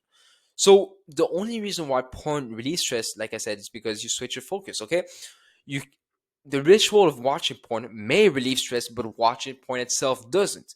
The ritual, right, of deciding to let go of the stress, and also that you can't think anymore of the stressful situation if you're focused on watching porn. It's that simple. Okay, people gotta understand the reason why many things in life give you, just like the fishing example, right? The guy relieves his stress going fishing literally, because he perceives fishing to give him a stress relief. Well, does the fishing rod contain a special chemical that relieves your stress and spikes up your brain activity? No, the fishing rod doesn't contain that. It's just that it perceives it. Okay, it's a placebo. But also, it's not just a placebo, it's that once you distract yourself from your thoughts, then obviously you cannot feel these thoughts anymore. You cannot feel whether it's anxiety, whether it's emotional pain. You cannot feel it. Just think about it. If you go and scroll on TikTok, you're not feeling, and let's say you were feeling like anger, you're not feeling anger anymore. You're distracted. You're distracted, so you cannot feel anger if you're not focused on feeling anger. It's that simple. It's not your body, it's your thoughts, okay? And just basically to give you a good example about this, okay? There was a guy who was doing heroin, okay? And he was in his mom's house, and his mom doesn't know that, I mean, she didn't know that he was consuming heroin. And then one day he started feeling stressed, so he was like, you know what? Let me just take heroin, right? Let me just like take the needles and put it inside of my arm, whatever. Let me take that drug to relieve my stress. So he takes the drug, he relieves the stress, he's feeling good, he's feeling on top of the world because of the special like lightheadedness that the drug gives him, and he just feels pleasure, whatever. He feels relaxed, no stress, whatever. Now you might be thinking, yeah, I mean, it's a drug, right? Like it cannot it relieves your stress, and it fucks up your brain, and it spikes up your brain activity, so you cannot even feel stress even if you want to. Well, guess what? His mom walked up on him with the bag of needle that he accidentally dropped on the floor with the drug inside of it. And she started screaming at him. Guess what? The guy started feeling extremely stressed out, even though he was in the middle of enjoying the feeling of that drug. He started feeling extremely stressed out. That he literally went in his car for 1 week straight without talking to anyone. Most people would think, rationally thinking that, oh, because he's taking the drug, then that means that, um, you know, there's special chemicals inside of a drug that spikes up your brain activity, so it shuts down your stress response and all of those things, and makes you feel good and relax and all of those things. Well, guess what? Once his mind was off the feelings of the drug, and like he was not being distracted by the drug, and he started thinking, because of his mom that was in front of him, about the situation, the stressful situation that could represent arms or loss. He started feeling stressed because his focus wasn't on the drug anymore. It was now back on a stressful situation. It's all in your mind. It's not about a special chemical inside of porn that makes you feel like on top of the world, and because there's dopamine, and because you see so many naked women, and that it fulfills your desires for biology. No, none of that. You're just distracting yourself. Whether it's anger, whether it's frustration, whether it's emotional pain, let's just show, right? Whether it's even cannot sleep, right? We'll tackle this. Whether it's loneliness, whether it's boredom, whether it's sadness. Think about it. If I'm feeling sad, right?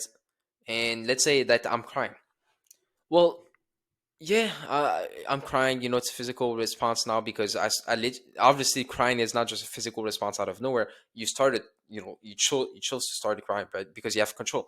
But think about it. If you go and scroll on TikTok, or if you go and play basketball with your friends, now you're not feeling sad because you're focused on the activity. You're focused.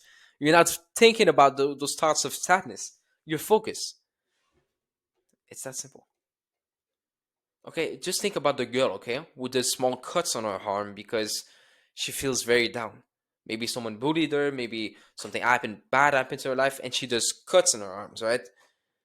Cutting your body, scientifically talking, doesn't relieve stress, right? It's but she does receive a stress relief, and it's simply because she is now focused on the activity slash the pain that once you cut the your arms, whatever, right?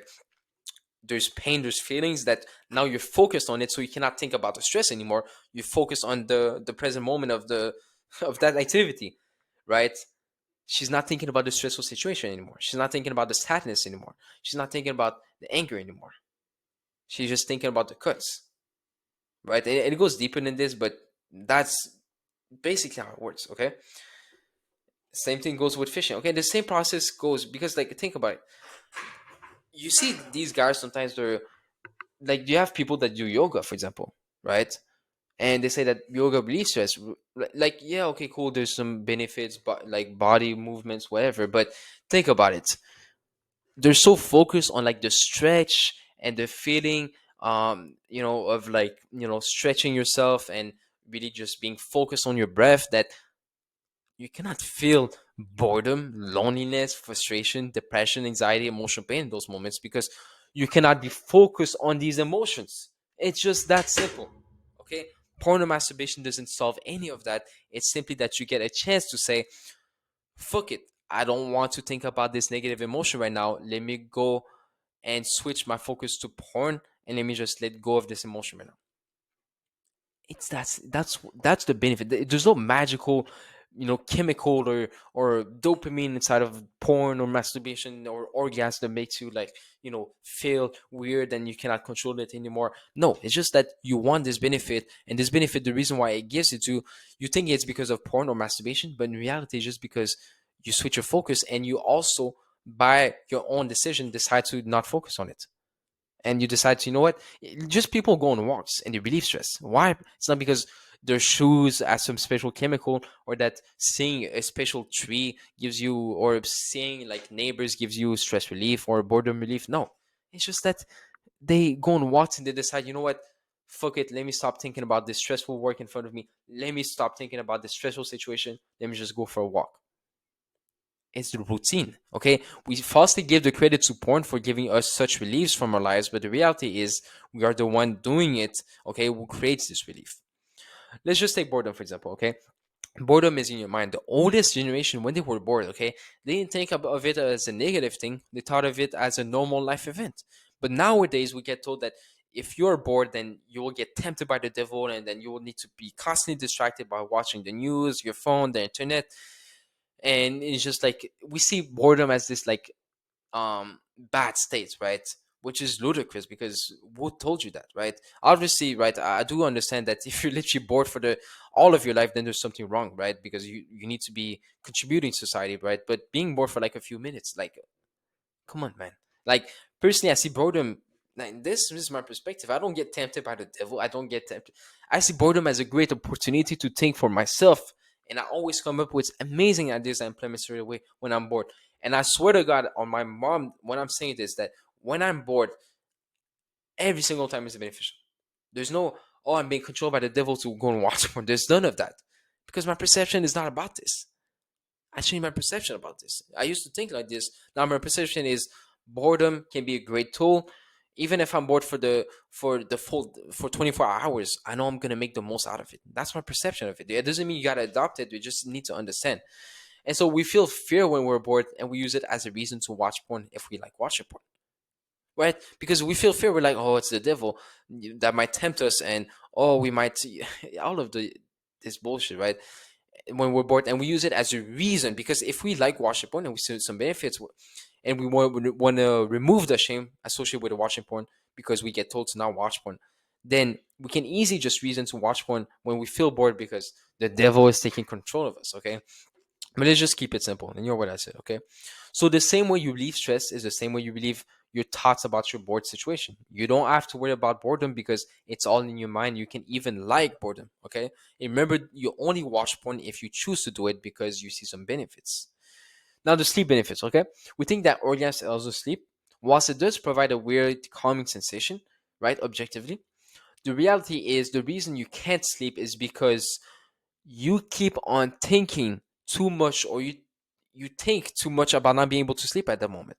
Bro, I don't I sleep better than most people, and I sleep on demand literally, yet I don't have an orgasm. Like, I don't, like, what, it's been what, I don't know how much time, but it's been a long time. Yeah, I sleep better than most people. And just think about it, okay? You cannot sleep because most of the time you start thinking about, I cannot sleep, I cannot sleep, I cannot sleep. So it blocks you from sleeping. But also, most people just have bad routines. Like, they have blue screens in front of them. Whilst I do have also sometimes with some blue screen, and I sleep extremely well. Just think, like, man, like, if you just do some things on your body and then you think, oh, you know what, I need an orgasm in order to feel asleep. It's like, bro, the only reason the orgasm helps you feel asleep is because, not because of the sensation. That's like 10% of it. 90% of it is because of the activity itself, right? You're literally not thinking anymore about those thoughts when you're doing it, and when you're getting the orgasm, you're not thinking. You're just like shutting down your own mind. That's the routine, right? The routine of the orgasm and watching porn. That's what gives the relief and helps you sleep. And just like meditation, if you don't think about anything, you start feeling sleepy and your mind shuts down. So again, we falsely associate that porn, masturbation, orgasms gives us the benefits of helping us with sleep, but it's only because we switch our focus and we let go of these thoughts in our mind. Okay, it's very simple. Porn or masturbation doesn't contain a special chemical that will get rid of all of your life problems. That's the magical view of porn, right? The reason why it does provide such relief is because of you. You decide to switch your focus and let go of these thoughts about stress, frustration, depression, anxiety, the boredom, loneliness, emotional pain. And now your focus is on watching porn and masturbating, so you can't think of these emotions or thoughts, which is entirely normal if you're not focusing on them. So really, guys, it's that simple. Go and ask me questions about this specifically. Try to debunk it as much as possible. Don't force it. Just seek to understand. It's really that simple. All right, guys. So what is dopamine? What is debunking pleasure and dopamine? Okay, let's just get into it. Dopamine is simply the anticipation of wanting to get a specific reward. Okay, most people don't know what dopamine actually is. Okay, some people, for example, get dopamine from eating steak because they see a reward or aka benefits in steak. So they might think, oh, it will boost my testosterone. I'll get more protein, which means more muscle. I'll be more healthy. It tastes amazing. Human needs steak to function, right? Its beliefs, its benefits, all of those things, right? Anticipation means motivation. So the release of dopamine helps you by motivating you to go and get the reward. Another person might have just a steak in front of them, but if they don't see the benefits in eating steak, for example, all they see is, oh, it's a piece of red meat that tastes all right, then they won't get dopamine from eating a steak. They don't like it. One of the key things to note is that it's not the steak that gives the dopamine, it's the perception of the steak beforehand. Really, really important to know, okay? Why porn has no dopamine, okay? Let's just say that you're feeling very stressed and you genuinely think that porn will relieve your stress. Then by all means, if you decide to watch it and at that moment, you're going to get a dopamine release so you can be motivated towards the solution, right? You're feeling stress, which is a problem. You want the solution, which is, oh, you think porn is the solution, then you'll feel motivated to get it. Because think about it from like a biological standpoint, if you like, because you guys love about biology. From my biological standpoint, imagine that you're dying, or let's say that you're extremely thirsty, and you really really want to be able to drink right now because you feel like it's you don't like the feeling of feeling thirsty. Well, if there's water like 5 meters away from you, aren't you going to be motivated to go towards the water? You're going to be extremely motivated. You're going to get the release of dopamine just to get to the water. It's not the water that's going to give you dopamine, it's the perception. It's like, oh, I'm thirsty and this is the solution. Let me just go get it. It's that simple, okay? It's not the screen with pixel that gives you dopamine, it's your perception of the rewards or benefits that you associate with that thing. So if you generally don't see porn in any shape or form as beneficial, then there won't be any release of dopamine because dopamine is released to motivate you towards a certain reward. Saying that dopamine causes you to watch porn is like saying that a car causes you to drive. That doesn't make sense, right? 99.9% of the time, if you see porn as a stress reliever, and let's say you feel happy and relaxed, then you won't crave porn at all, even if it's in front of your face, right? People will feel disgusted by it.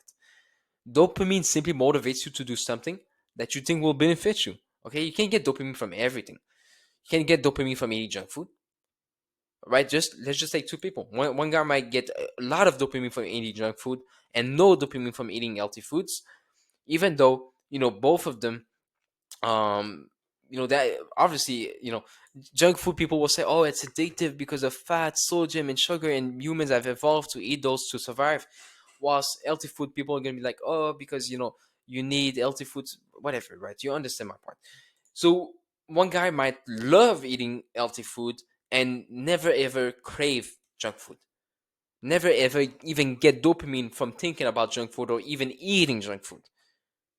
It's subjective. It just depends on your perception, because one guy might believe that eating healthy is the only way to life, and that if you don't eat healthy, then you're going to get diseases, and he believes that it boosts his testosterone and that it's going to make him more healthy, all of those things. Whilst the other guy might believe that eating junk food is extremely pleasurable. It's just like this experience that nothing can compare itself to. And overall, it just thinks that humans have evolved to eat like this, and because it sees everyone eating like this. It's all about perception. Okay, think about this. One guy might love going to the gym and never ever watch Netflix, or maybe rarely, whilst another guy will watch Netflix every single day and hate going to the gym and will have to force himself if he rarely goes. Okay, think about it. One guy will get a lot of dopamine from watching Netflix. The other guy will get a lot of dopamine from going to the gym. Okay, a guy might get a lot of dopamine from listening to hip hop music, like let's say Drake. One guy and get no dopamine from listening to Korean music, right? But another guy might get a lot of dopamine from listening to Korean music and no dopamine from listening to hip hop, right? Just like you watch videos about masculinity, for example, you're gonna get a lot of dopamine if you scroll on these videos, whilst another guy might get no dopamine from scrolling on the same videos as you, but get a lot of dopamine from watching K-pop, Korean music videos and scrolling on them, actually scrolling on them. Think about it. Would you, if you were on your phone right now and you had videos that about subjects such as like Korean music that you don't like, would you really get dopamine because you're scrolling and you're watching multiple videos at the same time? No, you won't, because you don't perceive it to be beneficial, that there's a reward watching this particular thing. You don't have a preference for it. Okay, the case of porn preferences. Okay, whilst you might think that porn gives dopamine no matter what, would you get dopamine from watching homosexual porn or a very weird genre of porn that you think is disgusting? No, because you believe it's disgusting, you don't see benefits, right? You don't see benefits in it, you don't see a point of it. You're like, your belief is so ingrained that you'll never watch homosexual porn, and that there's people are weird for watching it, that you should never watch it, that you just don't see benefits, you don't see a point of doing it. Same thing with the weird genre of porn. Maybe there's one of them. Well, guess what? Some people went literally, I don't want to say this is scary, but some people had the same beliefs as you and then learned a preference to watch homosexual porn and or started getting a lot of dopamine from it, watching it. Whilst they used to get zero dopamine from it. Which shows it's not porn that gives the dopamine, because if it did, then you'll get dopamine from watching homosexual porn or disgusting porn that you literally don't like. But it's your perception of porn. Understand this. Watching porn mindfully, okay? You'll see that nothing happens. I said this multiple times. The pleasure is in our mind. Porn is not a physical masturbation, it's a mental masturbation. If you don't think, you don't activate your perception of porn, then nothing happens. Okay? Porn is not what we think it is. If it was truly, okay, about evolution and sex, then why are we able, in the middle of watching porn, to just stop? Even sex, people can just stop in the middle of sex, right? If it was truly about evolution, it pulls us towards it because it's about evolution and it's nature, whatever, then we're able to. If, let's say, someone walks up on you in the middle of watching it, would you really be unable to stop? No, because humans control, they have free will. Okay, you have free will, you're way more powerful than dopamine, first of all, but also at the end of the day, dopamine is because of your perception. It's all in your mind. You create the dopamine, not porn. Okay, the beliefs that hold you to be the most true, okay, the beliefs that you hold to be the most true are the ones that you don't even question, just like dopamine. This is extremely important to know, because you often have deeply held beliefs, but you don't even know why you believe in them. You just, because you got told by an authority figure, you're like, oh, you know what, maybe it's probably true, let me just accept it, it makes sense, that's it. You never question it. Okay, so guys, start questioning this. Okay, ask any questions on WhatsApp about dopamine, and I'll get back to you immediately.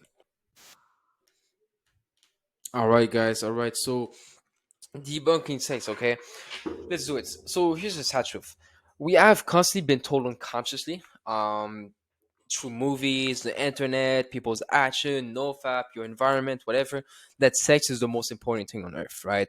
And the reason why you can easily, basically realize that is because when you get into communities where people are not really exposed to these messages, let's say religious communities or people that live like like rurally, right, in a sense that they don't live in the big cities, whatever, most of the time they don't have the obsession with sex. And I'm not saying obsession in terms of like they're addicted or whatever, right? I don't believe in that. But in terms of like, they just see sex as like just like you know, it's something intimate and that's it. Whilst people here see sex as like the end all be all. It's like if you don't have sex then you're losing, and if you don't have sex then that means that you missed out on life and all of those things. And this is extremely, like, yes, I do agree that sex is important, but it's like, you know, let's use logic, right? For example, I was watching a very popular movie called Fight Club. In the middle of the movie, there was a woman with cancer who said that she would die soon, right? And this is true. You can watch the movie. I didn't even finish it, but and it's a great movie too, right? So, and she asked in front of the of an audience, because they had, like, you know, basically it was an audience and like they had turns to talk, and she said she was dying, and before dying that she would need to have sex. That she said basically, is there someone that can have sex before I die, because I'm gonna die in like a few days. But what does this tell us? We unconsciously come to the conclusion that sex is an experience that is unique and important. That's why our last wish before death is not to meet our family or talk with God, but to have sex, right? And I'm not anti-sex at all, right? I have my personal preference, but inflating the value of sex whilst most people don't have sex, and just inflating it above what it is objectively, meaning that, you know, sex is sex, right? It is just like, you know, between two people, and making it seems like it's this godly thing that, you know, you need to have no matter what. Then it's like it makes them think that they're missing out on something big and that they need to watch porn to substitute with sex the when being before meeting a woman, right? And that's what creates people to think, you know what, I need to watch porn because, you know, if sex is the most important thing and porn is a substitute, then, you know, I need to do it, right?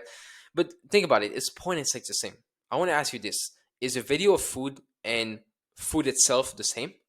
Does it satisfy your hunger? Like a video of food, does it satisfy your hunger? What if the food in the video was fake? Remember, porn is a lifeless video. If you think it is related to sex, then by all means, you will see value in watching porn. You will think that it's sex. Just like if I eat, for example, okay, let's say that I, let's say that, for example, I used to be a vegan, okay? And maybe some of you can relate, maybe some of you cannot relate, but you'll easily understand, okay? When I used to be a vegan, okay, I used to think genuinely that, you know, um, eating, for example, the fake meat instead of the real meat would be way more beneficial for me, right? So even though the fake meat was just like full of, you know, processed stuff that was not healthy, I genuinely believe that it was more healthy. So by all means, I was feeling healthy inside of me, right? So I saw way more value in that, because my belief was that eating steak was not valuable and that eating um, fake meat was more valuable. Okay, so the thing is, even though that was extremely bad example, what I'm trying to say, okay, is simply that don't inflate the value of things while subjectively they are not valuable, just like the fake meat. Okay, I'm not saying that sex is not valuable, not at all, but it became more valuable than it actually is, and because of that, we just make our own lives about it. And I'm not anti-sex. I'm not anti, like, even like whatever. If you want to do lust, like if you want to lust, like, you know, personally I'm religious, so I don't do that, but it is your personal choice, okay?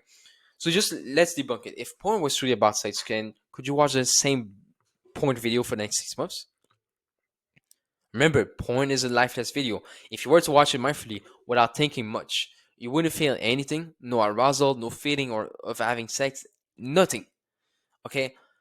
And let me just ask you this question. Why don't people pay for prostitutes? Most, okay, think that they like sex, right? And, you know, they don't have a girlfriend, they never had one, maybe they had one, they were in a relationship, whatever. And so they go and watch porn. And, you know, that's the reason why they watch porn, is because they don't have a woman in their life, right? That's their excuse. But if they truly like sex and thought that sex is the most important thing in the world, just like they we get told unconsciously, then why don't people just pay for prostitutes? Yeah, okay, it costs money. You, bro, do you think people don't have money? Like, you think people don't are not ready to spare, like, what? I don't know how much it costs, but like what, 100, 200, 300, 400, $500? You think people are not ready to spare that? And, you know, it is real sex. You know, you're having sex with a real woman, just like they want. But people don't just pay for prostitutes. Why? Because they don't see much benefits, they don't see much points in paying for a prostitute. They think it's not worth it. The belief is that it's disgusting, it's not worth it, and it only comes with downsides, no upsides, no benefits. So what's the difference with porn? Obviously it's not the money, think about it, right? It's not the money. People would have sex with their girlfriend. It's just that the belief they have towards a prostitute and the perceived benefits about it is just against that. They just don't see the point. Okay, it's all about the belief and the perceived benefits. If you say, "Oh no, but porn is about seeing many women at once," just like the kings back then, it is a pretty popular saying that people said, "Oh, you know, a kid nowadays can see 12, hundreds of women at once naked, and that's why it's so addictive." Look, if you see, okay, a picture of food, okay, and with tons of junk food, I'm saying like even junk food that even if you like junk food or not, right? With tons of junk food, there's pizza, there's hamburgers, just like you see here, fries, chicken, whatever. Does that mean that you're hooked to the picture now? Does that mean you're hooked to the picture and that you're gonna watch it and start like, mentally feeling like you're eating it, and you're gonna start touching your mouth, and you're gonna do movements with your mouth because you feel like you're eating it? No, it's just a picture of food. So you interpret it as, you perceive it in many ways. You can perceive it in any way you want. You can perceive it as real food. You can perceive it as a picture of food. You can perceive it as nothing. You can perceive it as something. Like you perceive it as just like you want. If you don't see the benefits in eating junk food, just like the prostitute, then like even if there's like hundreds of Big Macs in front of your face and hundreds of fries and hundreds of like junk food, if you don't see benefits in eating junk food, you don't see the point of eating junk food, you see no upside and only downsides, then guess what? You will, like, it's irrelevant now. If you don't see the point in seeing many women at once, if you don't see the point of seeing porn, if you don't see the point of seeing a naked woman on a website, guess what? You won't be controlled and, oh my god, you can see so many naked women at once. That's why there's so much dopamine and novelty and addiction. No, it's that simple. Okay, flawed beliefs. Watch that's a huge problem that I used to have. Is I think watching porn makes me feel more manly, and that watching porn affirms my attraction to women, my libido, my testosterone, my masculinity, my drive, whatever. Okay, these two statements slash beliefs simply comes from the fact that we think that women's body are inherently motivating because of biology. But think about it, okay? If women's body will be inherently motivating, then you will be motivated to sleep with prostitutes. You will be motivated to talk to every single girl that you see on the streets. The thing is that no matter what, you're always choosing. You choose to sleep with a prostitute or not. You choose to watch porn or not, even in most cases. You choose to talk to that girl or not. Women's body are not inherently motivated. It is you who chooses to perceive it as motivating to get benefits, maybe pleasure, replacement, sense of achievement.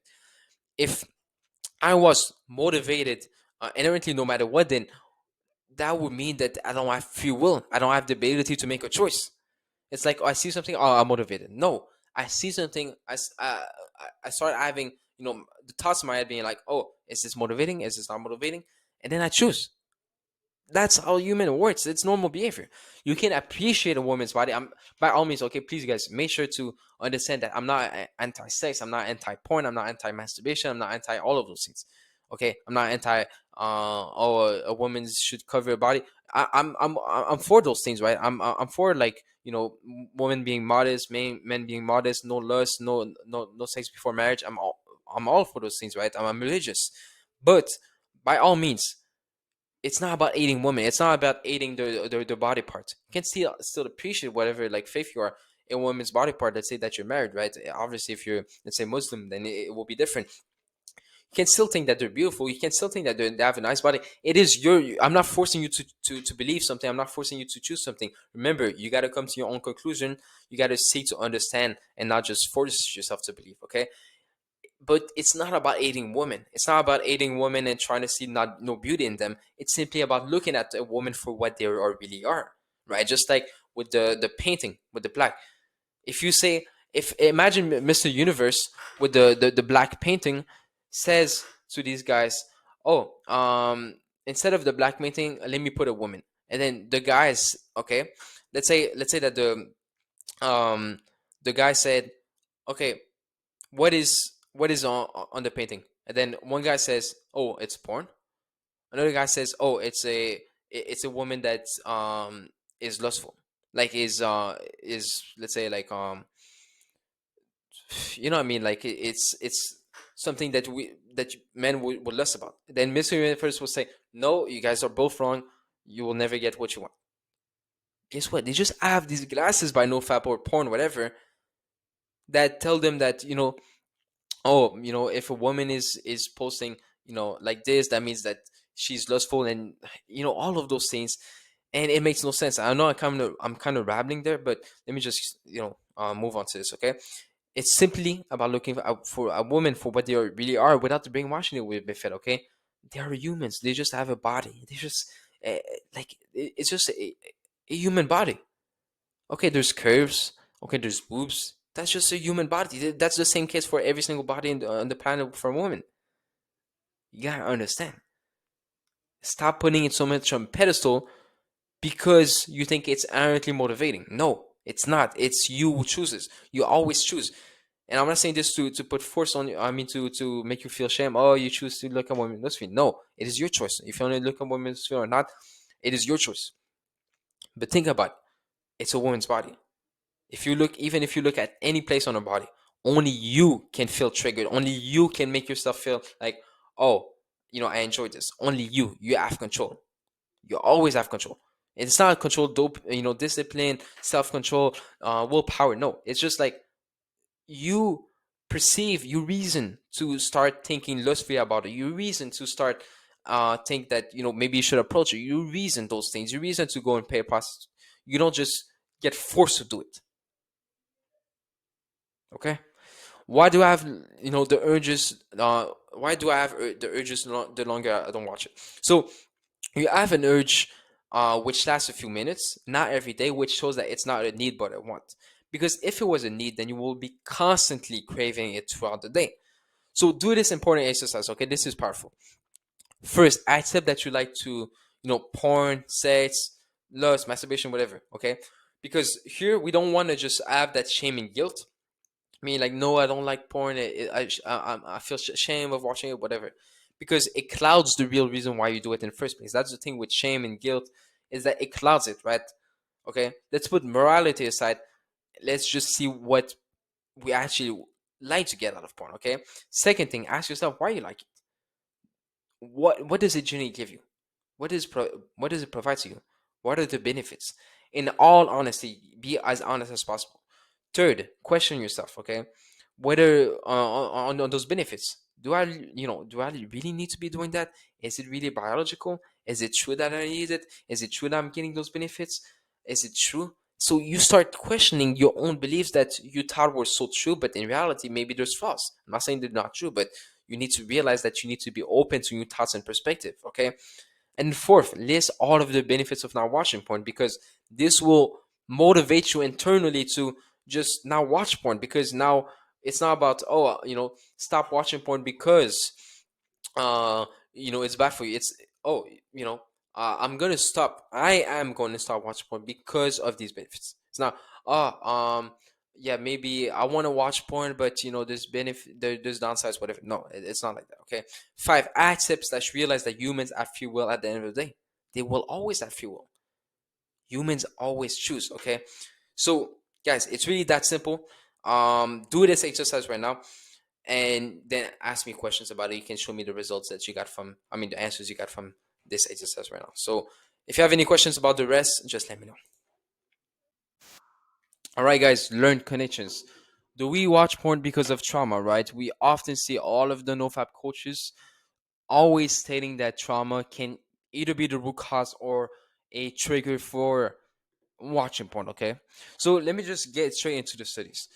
The studies, okay, and this has been a study by the Surgeon General's in 2016 report on addiction. 40% of people with substance abuse, meaning drugs, alcohol, sexual behaviors, whatever, have some form of trauma, depression, anxiety. The rest, okay, that have substance abuse, just like I mentioned, 60%, they don't have trauma. They have a great relationship. They live a happy life. Okay, 60% of the people that abuse alcohol, abuse drugs, they don't have trauma. They have a great relationship. They live a happy life. Only 40% have some form of trauma. Now, if we look here, 1/5 of people we have substance abuse, drugs, alcohol, porn, have some form of trauma and depression and anxiety. Okay, this is another study they've done on about like 50 million American. You can actually go and look at the study according to the Substance Abuse and Mental Health Administration, whatever, 2016. 1/5 of people will have substance abuse, drugs, alcohol, porn, have some form of trauma, depression, anxiety. Okay, the rest didn't have. This is another study. Okay, you gotta understand there is zero correlation. There is zero correlation. Okay, um, sorry, here I made a mistake. Okay, that's not the study. So the study mentioned that basically the people who have trauma, depression, anxiety, only 1/5 of them have some form of substance abuse, drugs, or alcohol or porn. Okay, the people, okay, that have some form of trauma, depression, anxiety across the United States, only 1/5 of them have some form of substance abuse. Okay, why has zero correlation? Okay, let's just use logic. Think about our grandparents who lived through traumatic experiences. They never had to take a drug or go to the Playboy store for most of them. Obviously, there's exceptions like anything. Someone who doesn't come from our culture and this NoFap ideology doesn't make this connection, right? And obviously not NoFap specifically, but the same ideology, meaning they don't, okay, they know that even if they have, let's say, sexual childhood trauma, abuse, then they don't think that they need porn because they don't make the correlation. It's not like we say a learned connection, okay? It's once you do a learned connection, it's basically once you take two things that have no correlation, they have no connection, and you associate them together, even though they have no correlation. That's why only 1/5 of people who are depressed or have some form of trauma, anxiety, have substance abuse, and whilst only 40% of people out of 100% that have some form, that have some substance abuse, that have some form of trauma, depression, anxiety, because there's no correlation. As you can see, if there was correlation, then will be like this number will be 80 to 90%, and this other number will be like 4/5, like 80% at least. But there's zero correlation. Okay, it is simply learned by a set of beliefs created by a form of authority, like expert and coaches. And what happens with authority naturally is that we just like believe whatever they say because they're experts, right? That's how we were made to conform within society. So what is really happening is if we desire something, let's say that we want porn, which is internal motivator, but we get told that watching porn is bad and you should feel ashamed of it if you watch it, which is an external motivator. Now, well, internally, what we want is to watch porn, and what we don't want is to feel ashamed for it, right? Well, one of the greatest way to be able to watch porn, what we want to do internally, without feeling shame, removing the external factor, the external motivator, is we can simply blame on childhood trauma. You can simply blame, obviously not just childhood trauma. Many people blame addiction for watching porn whilst unconsciously they want to watch porn. Many people blame childhood trauma as an excuse for watching porn. For as the reason why they watch porn, but unconsciously they just want to watch porn. So the desire is there, the internal motivator is there. So they use the trauma as an excuse in order to feel less shame about it because they can just blame the trauma for watching porn, which they should be feeling ashamed about based on, NoFap ideology in the society, whatever. So look, what this will do is we remove the shame because we tell ourselves or others that I didn't want to watch porn, but I had no control because of my childhood trauma. And at the same time, it allows you to do what you want, what you wanted to watch porn, right? This simply allows us to say, fuck it, I want to watch porn. And this is unconscious, right? Yes, it is somewhat conscious, but people are very good at just hiding it and just trying to like cover it under the bush because they don't want to take responsibility and feel shame, right? So we just say like, fuck it, I want to watch porn. I'm going to blame my porn usage, not on me, but on my trauma / addiction. So I don't feel as shameful about it and I can just go and enjoy it. Okay. And let me just show you this incredible experience. There was in Indonesia, a tsunami where 2004 In 2004, there was over 200,000 deaths because of the tsunami. Okay, for those, and I'm doing this for those wondering about trauma still being very powerful upon you. Okay, in Indonesia, they sent American therapists to help them recover mentally and overall, just for their well-being. But they most of the time, like 90% of the time, they didn't understand why they would need a therapist. So like, okay, but what is a therapist? Why do I need a therapist? Like, why should I talk about my problems? Like, what's the point, right? And within a week after the tsunami in Indonesia, the people were well adjusted after their deaths. Think about it. After a week, they lived life normally. Obviously, right? Some of them had some, form of like, obviously there's some form of quote unquote, you can say trauma.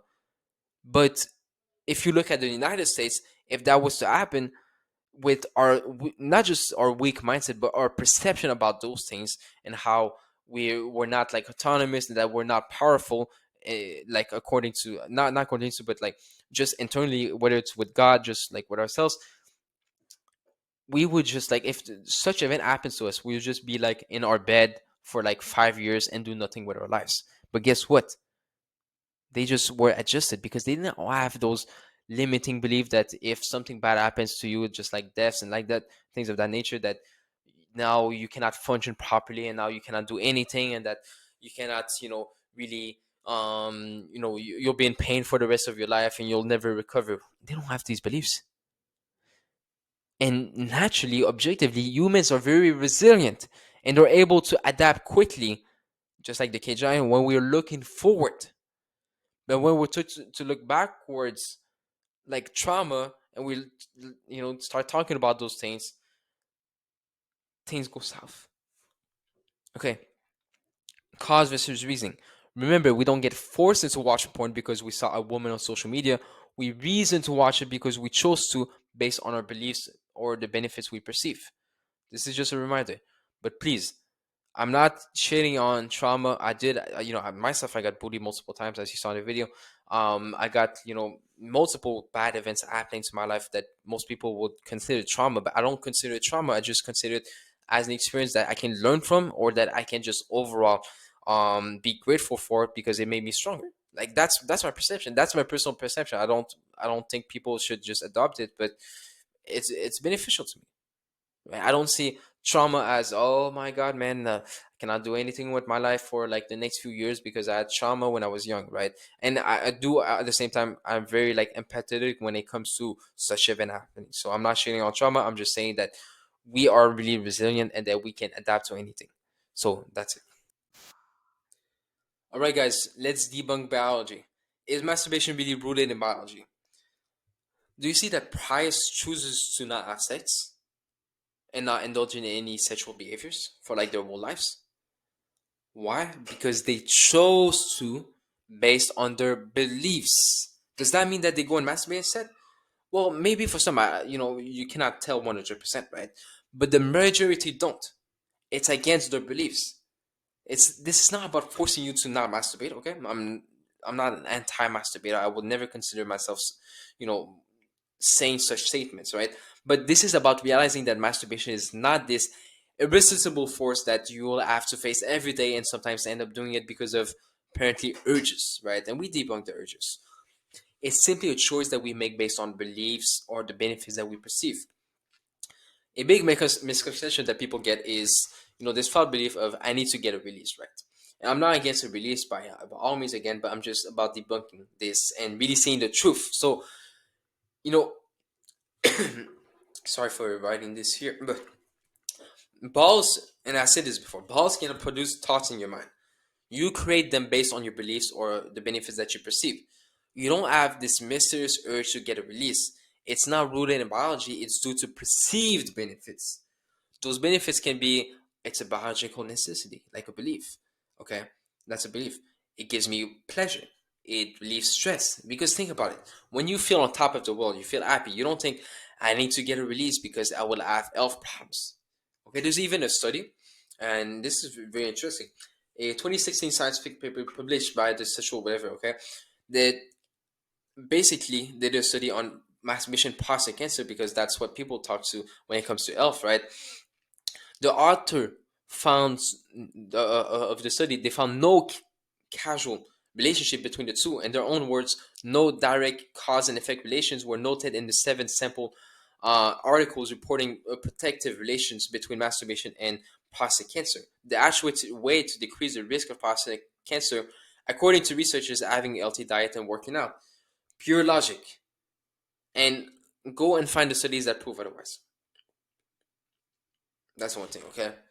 But also, I actually have a document that talks further about this and how you can debunk masturbation in biology when it comes to masturbation, so that you can really be more convinced and really just come to your own conclusions. It's actually in the video module, so you can go and read it. So there's also this myth that use it or lose it, right? That if you don't, touch your own, your own parts, your own genitals, then you don't stimulate them, then something wrong would happen, right? And that you won't be able to use it. It won't get up, basically. Most people who are healthy and haven't done it in a while, whether it's sex or masturbation, they can report that nothing happens. I can report and I swear to God, nothing happens. Some humans never masturbate in their entire lives. But I went 365 days once without masturbation, porn, anything. And I think it was working just fine once I decided to watch porn again. They don't say, not even porn. I think it was just masturbation, right? People don't say, some humans have never masturbated in their entire lives. Yet they don't say my dick is not working or it has some health problems. Maybe they haven't, had sex in 8 years, right? Maybe think about it, okay? Because question these beliefs. You get told to believe even though there's no proof supporting it. That's one of the most important thing I'm trying to get to you, okay? Why would you believe something that you cannot easily prove? Okay? Looking at tribes, most tribes don't even have a concept of masturbation. What's more fascinating is they don't get even aroused outside of sex. They don't have arousal out of nowhere. They're not fantasizing. They're not, thinking lustfully and all of those things. Most of them, okay, most of them start doing it because of the influence of modern day people if they actually do it, right? If you look at the study, it's actually in the document. The Akan Gandu is a tribe. They don't even know what masturbation is. They don't even have a concept. They even know what it was. Okay. But Samira, they have frequent sex. So you tell me they always have sex 24/7 every single day, even the young ones straight after their puberty? Even the ones that are like 12, 11 years old, they have puberty, they have sex straight away? No, even us, when we were like, let's say a lot of people started, let's say, masturbating at 15. They had puberty like, let's say, 3 years, like at 12. Yet they didn't do anything, okay? If masturbation was truly ingrained inside of us, then we would just watch it straight at puberty. But most don't experience or feel the need to do it after puberty. It is a learned behavior. Then, we're not forced to do, but that we choose to do by reasoning based on our beliefs or the benefits we perceive. Really make sure to understand this statement, and you'll understand everything. Okay, the benefits of masturbation. So think about it. The reason why people report that there's benefits is that there's stress relief, also boredom, pain relief, frustration relief, satisfying sexual needs, pleasure, dopamine. It helps with depression, relieves anxiety, it distracts you when you're lonely, helps you sleep. But just like porn, when you have those thoughts about a stressful situation or thinking that you don't have a girlfriend and that you need sex, you just tell yourself, I want to stop thinking about this. So let me just go off these, let me just let go of these thoughts, right? A lot of people think that masturbation relieves the need for a girlfriend and that's why you watch it. But think about it. You wanting, you masturbating because you don't have a girlfriend is simply because you're thinking that you don't have a girlfriend. If you're not thinking and you're feeling on top of the world, you don't think, I don't have a girlfriend, let me go and masturbate because I'm not having sex right now. No, you're feeling good. But the moment that you feel a bit down bad and you start thinking, I don't have a girlfriend, it's not about, oh, I have an urge that forces me to go and masturbate because I don't have a girlfriend. No, it's you start thinking, I don't have a girlfriend, then maybe I can reason to go and masturbate to provide a relief. That's why. You're just relieving the thoughts of, oh, I want a girlfriend, but I don't have her, and I need to have sex. You're relieving those thoughts because you don't like having them in your mind. So when you masturbate, you think, oh, you know what? Let me. Masturbation relieves sexually. No, it just relieves your thoughts about you having wanting a girlfriend, because maybe tomorrow you're gonna still masturbate. It's not because you don't have a girlfriend, you just did it. Okay, it's that logical. Okay, instead what you do, because the same thing when I said porn, right? You take away your focus from the stressful situation to watching porn on the screen, right? You focus on the screen. Well, what masturbation is just like you focus instead on the sensation that masturbation provides. So you focus on that instead of focusing on the stressful, painful situation, or the thoughts in your mind of you don't have a girlfriend or that you cannot sleep. It's that simple, okay? That's why you feel all of those quote unquote benefits, like they say. It's not because you're stimulating your genitals, but because you're not focused on the thoughts or emotion that you're feeling that you don't want to feel, right? It's like you having this solution, right? And on top of that, you let go of these thoughts or emotions from the beginning because you decide to let go. It's not masturbation that does that. It's you. It's the routine. It's just you not being focused on it anymore. Benefits of not masturbating. List all of the benefits you get from not masturbating, because personally, obviously it motivates you internally to not do it, and you're not forced to do it, but it just helps you choose, oh, you know what, there's way more benefits. Let me just take that, man. I want all of these benefits. Because personally, it gives me this, for me, the benefit is like it gives me this fire blood inside of me. It's like I'm hungry for life every day. I don't see any benefits in doing it. I don't see any benefits masturbating. I see benefits in not masturbating. So I just feel better, more time, more focus, drive, hunger, and I just want to conquer more. Maybe it's subjective, meaning that it doesn't mean it's gonna happen to everyone the same, but that's what I feel, right? And think about it. Why do most people stop playing video games, even though it's also rooted in biology? Going to war, you get this adrenaline feeling, which is rooted in biology. Tribes with other people, which is rooted in biology. Competition between groups, like war, it's rooted in biology. Sometimes there's a sexual aspect, which is rooted in biology. You can have power, fame, respect, which is rooted in biology. But people just don't see these benefits anymore in video games, so they just quit, even though it will be quote unquote rooted in biology. So, guys, this is how you debunk biology. Make sure to really understand this, because if you don't understand it, it's going to be extremely hard for you to really come to your own conclusions. Okay, so ask me questions if you don't understand, and I'll get back to you. All right, guys. So debunking lust, and be careful to just be open to new thoughts and perspective, because that's what you need right now. Because a lot of people, when I tell them those things, are like, no, no, no, that's not true, and they just, because they don't understand. It's not because it's not like they don't want to believe it. It's just they don't understand. So just try to understand it and be open. Okay, so it's important to know, okay, why we actually think lustfully is that you don't think lustfully because you're forced to think lustfully, but because you decide to. So why do we think lustfully then? Okay, we get many benefits from thinking lustfully that we have been brainwashed to believe, because we think, oh, if I think lustfully, that means I have a high libido. If I think lustfully, then that means I have a lot of testosterone. If I think lustfully about women, that affirms my masculinity, my will to conquer the world. And so we make these what I call learned connections. This comes from the freedom model, right? Just like I mentioned in the video, that if you think lustfully, then that means that you will have this benefit. It's like saying that, if you think often about robots, that means that you're skilled at robots. That's how absurd it is. But the thing is, people cannot even prove those things, first of all, and most of the time it has been proven to be the opposite case to be also true. But also, it's like, how can you prove it? It just seems logical, but because you've been told by authority, right?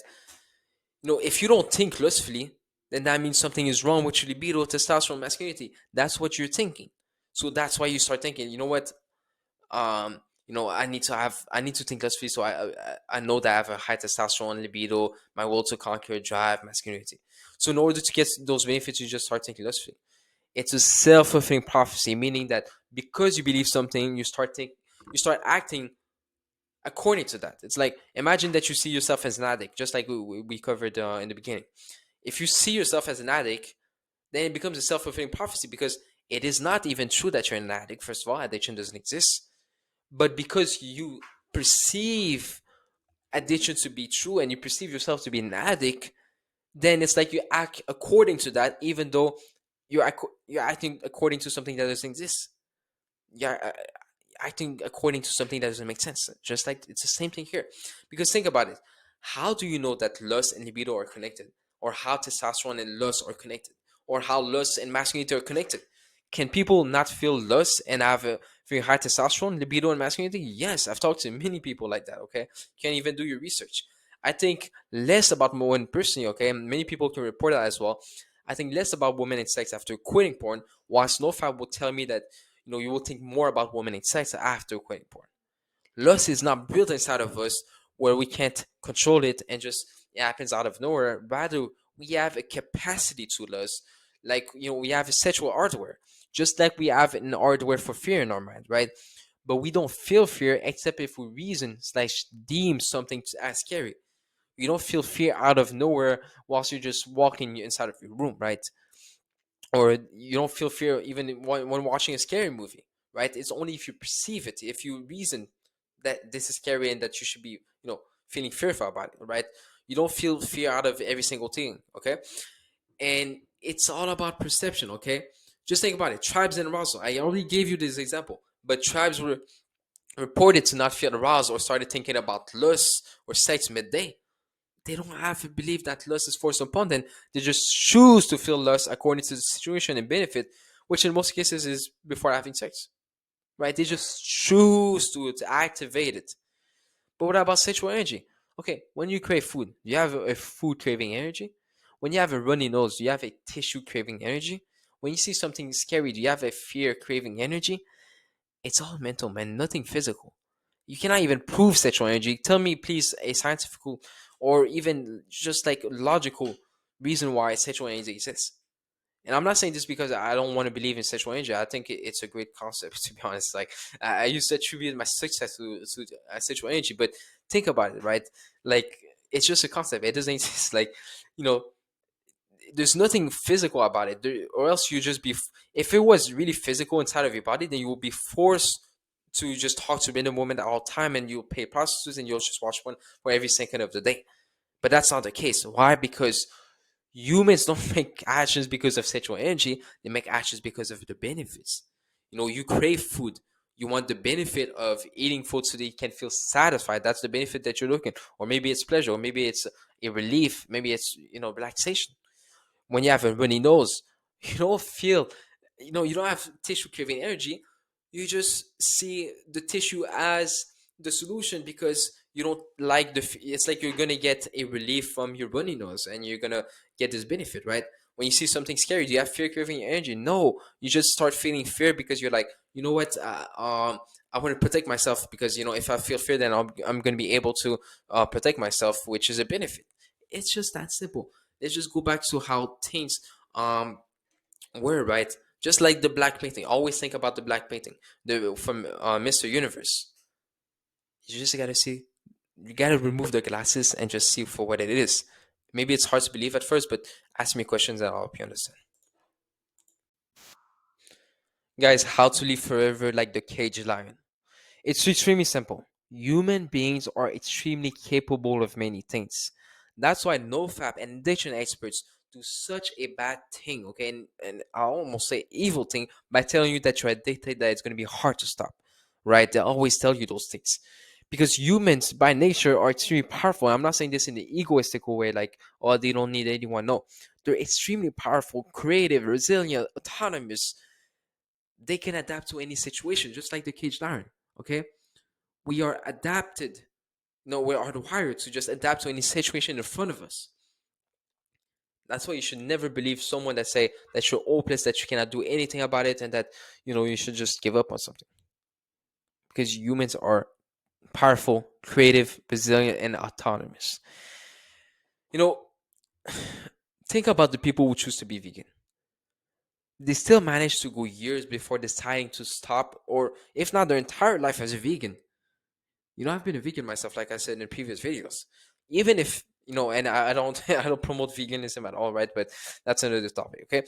Even if veganism has been proven scientifically to not be healthy with research, yet people adapt mentally, physically. They don't need help from other people teaching them how to be vegan and not even like from vitamins and minerals. They don't even care. Like they just adapt and they learn by themselves. They don't think it's going to be hard 24/7. For them, it's effortless. They simply chose to do something and now they've adapted to it, okay? And I want you guys to look at this video. This is a perfect example of the illusionary cage that you can easily leave and just be free, okay? So let's just share this with you, okay? So,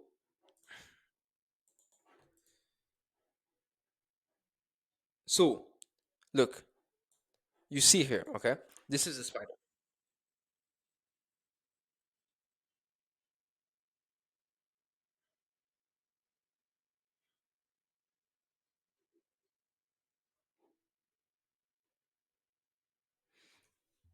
Okay, you guys will understand. Okay, you already see a part of it. Look at this. The spider cannot cross the line. It thinks that this is something that she cannot cross.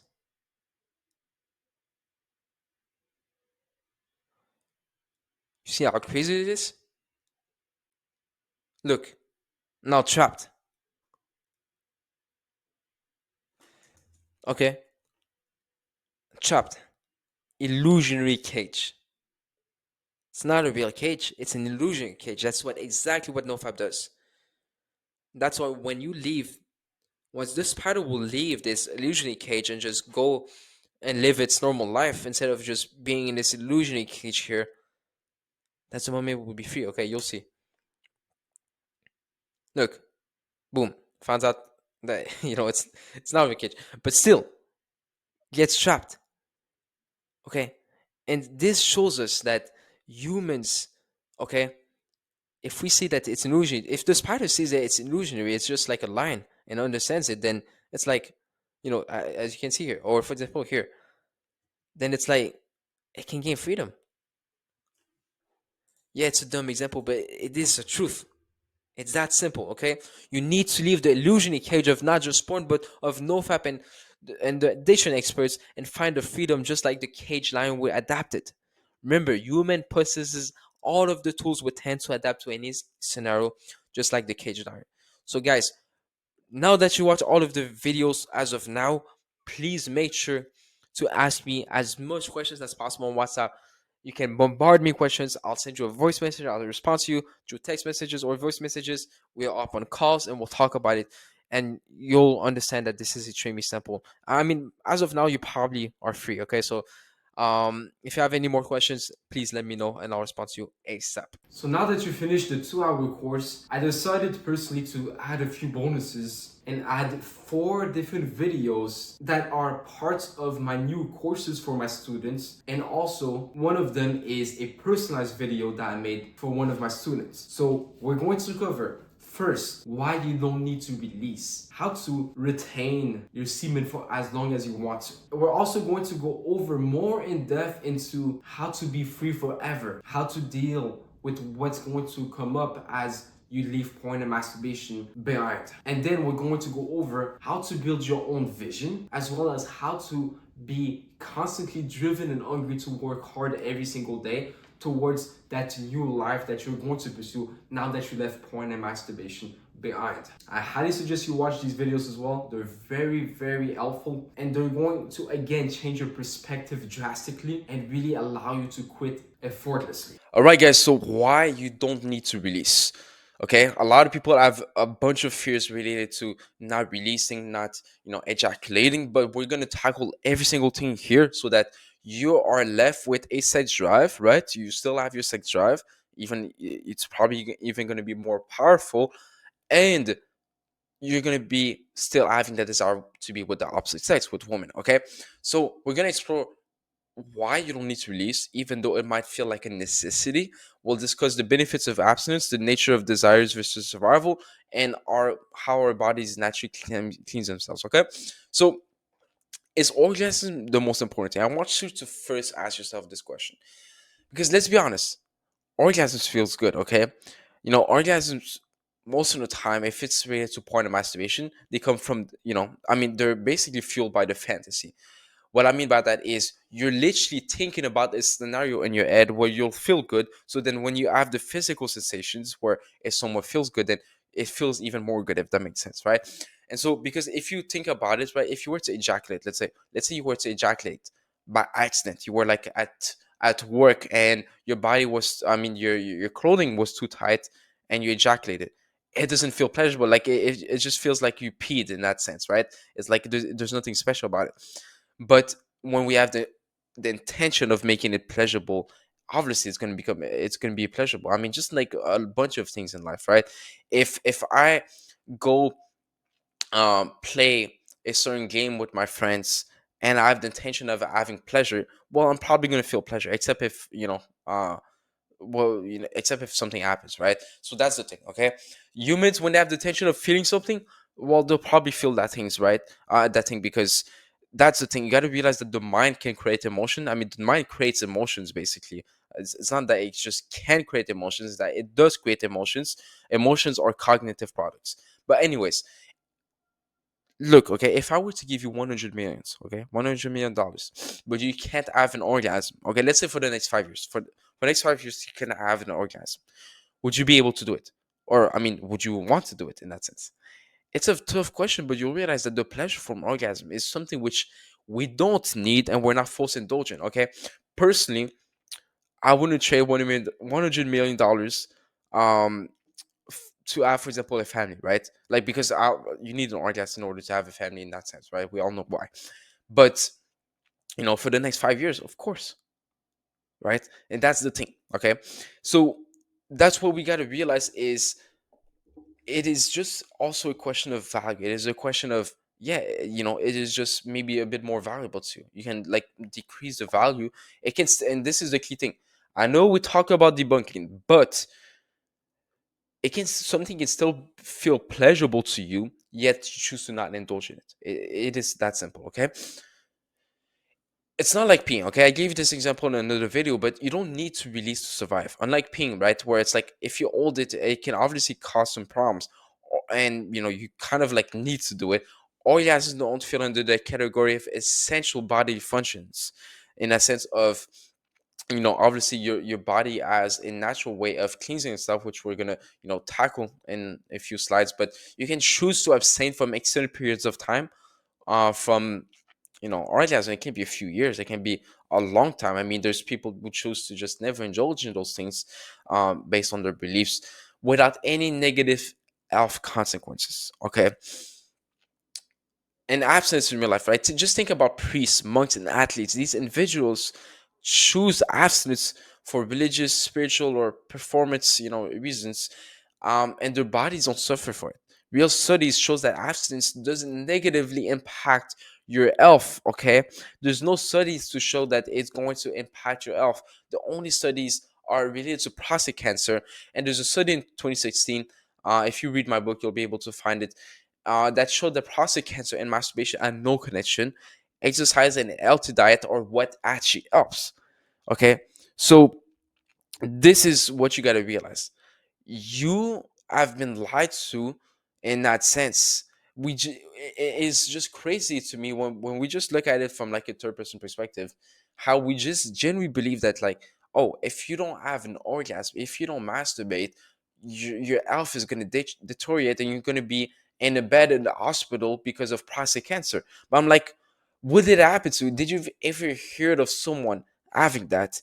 And on top of that, how do you know that? How do you know if it's just the fact? I mean, the guy could just be unhealthy. The guy could just be like in a bad state, right? Like in terms of health, right? There's multiple factors. Yet we just focus on masturbation, which I think doesn't make sense. Natural cleansing. Your body has an amazing self-cleansing system. Okay, even if you don't release, your pipes are getting cleared naturally. Okay, now obviously, okay, just in life in general, you need to be healthy, right? Like, if you're not eating clean, if you're not moving around, if you're not exercising, if you have like a bad lifestyle overall that is bad for you, if you constantly you know think negatively about yourself and just think negatively about life, then obviously, you might it might have some impact on your body, such as your arousal, such as your your sexual drive, such as your testosterone, such as your libido, whatever, right?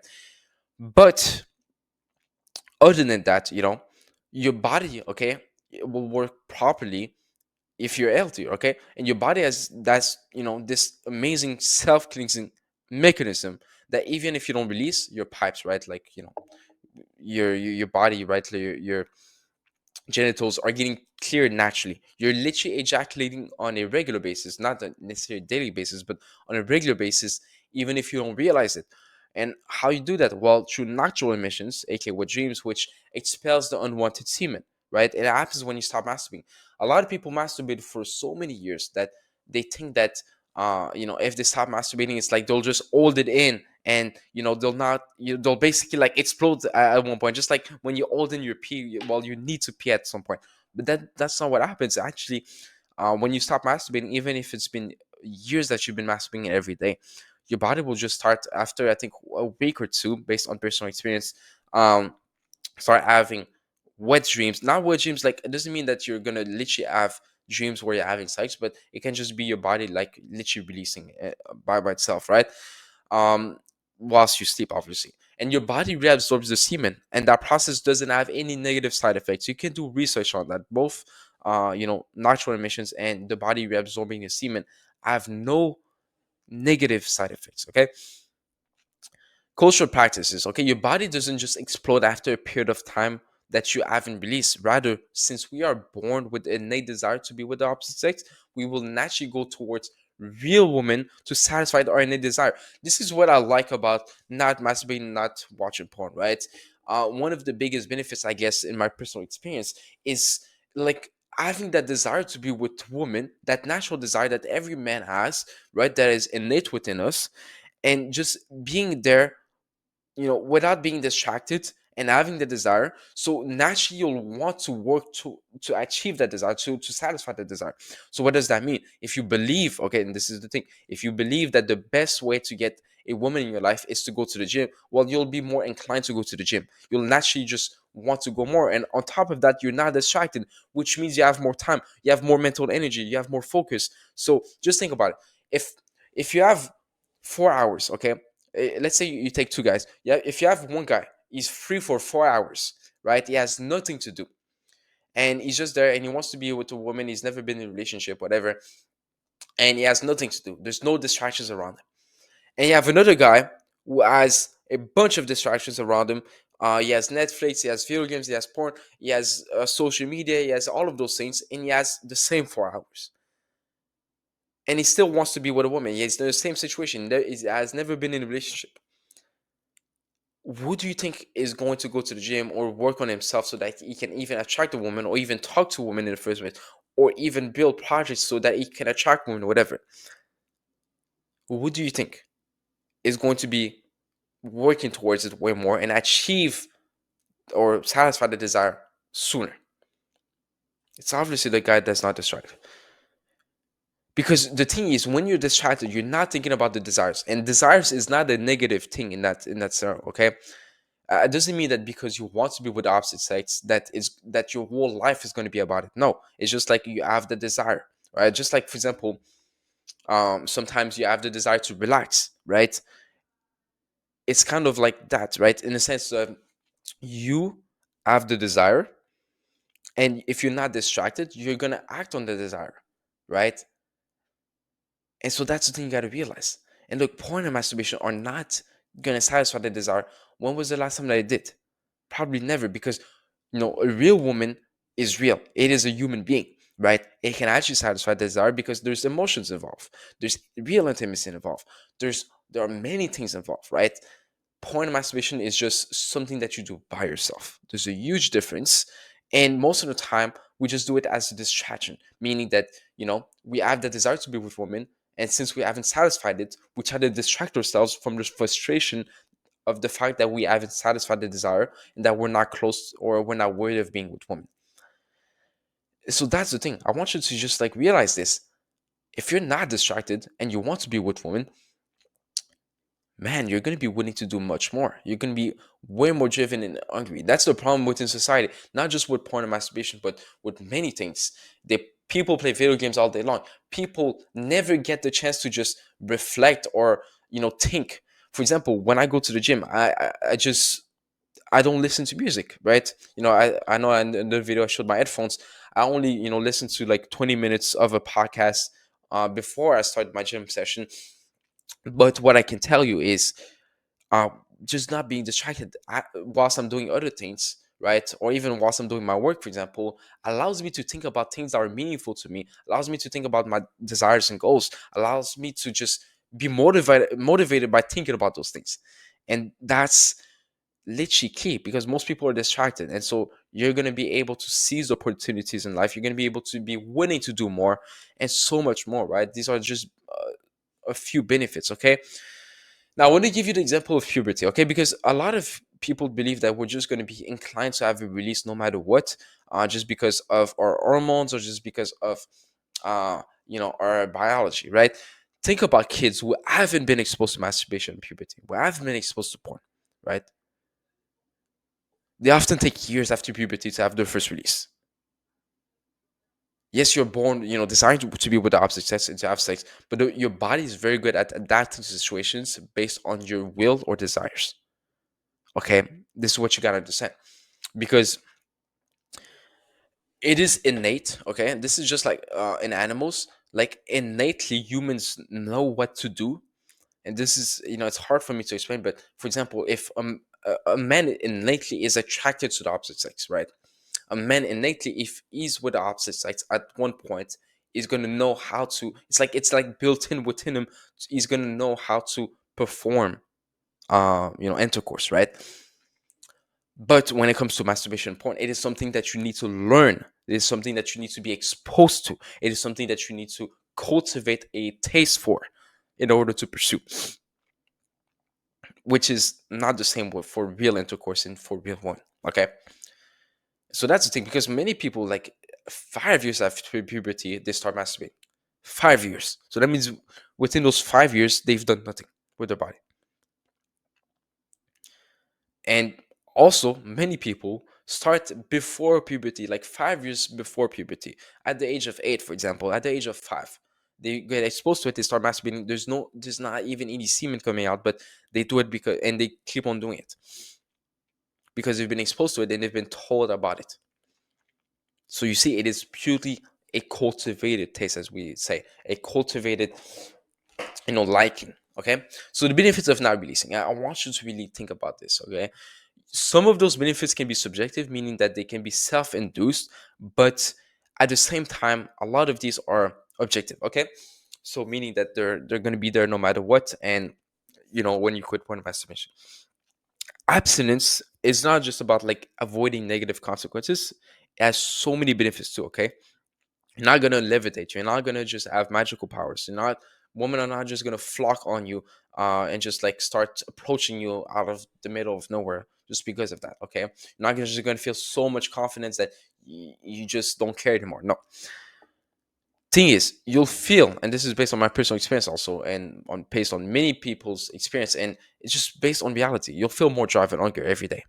And I mean, the reason why you feel more drive and hunger is because when you're not distracted, you'll naturally just feel drive and hunger. It's just like you'll want to pursue things. It's just like the example I gave you of, if that guy is not distracted, another guy is distracted, what do you think is going to work more on, those things? Or who do you think is going to feel more motivated to achieve those things? It's really that simple, right? Because when you're distracted, you can't even think about other things. It's not that you can't, it's just that you choose to not think about the other things, okay?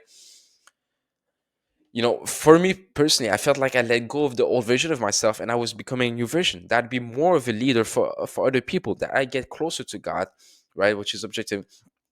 When I say more of a leader, because I'll be able to be, because I'm not distracted, I'm going to work on other aspects of my life, which means that I'm going to be able to be more of a leader, right?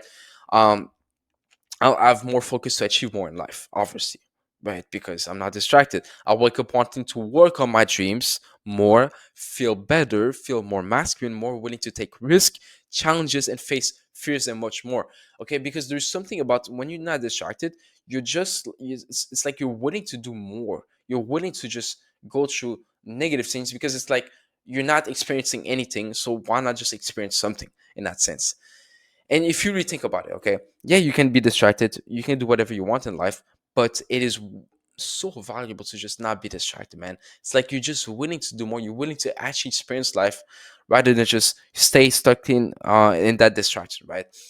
And read page 67 and 68 of the book that talks about the benefits, if you want to learn more about this, because this is just like, man, it is life changing when you're not distracted. It is just like something which you can do so much more progress in your life, and if you're someone that wants to that wants to, like, achieve big things in life and do much more with his life, this is like the best thing you can do, to just not be distracted. I'm not saying like you should do a challenge of not being distracted. I'm just saying, like, start being less distracted in every aspect of your life, and you'll see, man, you'll be able to learn more about yourself. You'll be able to be more driven and hungry every day. You'll be able to put in more work, obviously.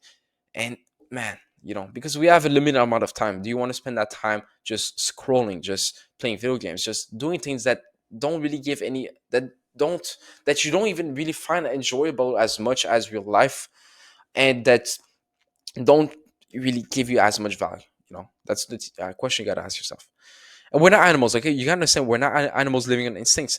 If we were, then we'll be doing many things that animals do without any control, like eating our own poop, like some animals do, killing each other, like some animals do, raping, like some animals do, uh, eating our own species, right? Cannibalism.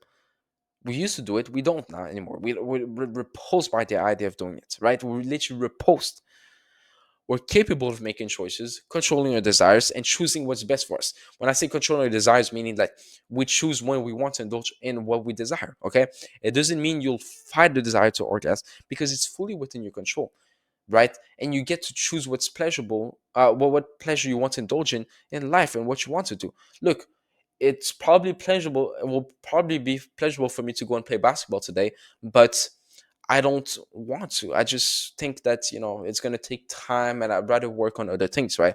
It'll probably be pleasurable for me to go in the sauna, but, I don't want to. I'd probably be pleasurable for me to eat junk food, you can say. Like, I'm on a diet, so, like, certain food would be probably be pleasurable to me, but I don't want to, okay? Um, you know, it's not a necessity, but it's just something a bit pleasurable. Orgasm is just a bit pleasurable, okay? Release is just a bit pleasurable.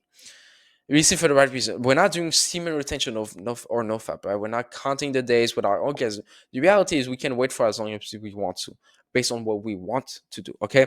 For me, for example, I know that, you know, personally, I'd want to wait until marriage.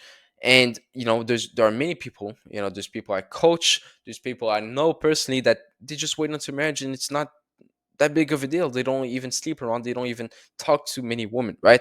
And they don't even have that much of a social life. Um, because here's the thing, yeah, okay, wait until marriage, your body's just gonna do the natural emissions and reabsorb the semen in the meantime.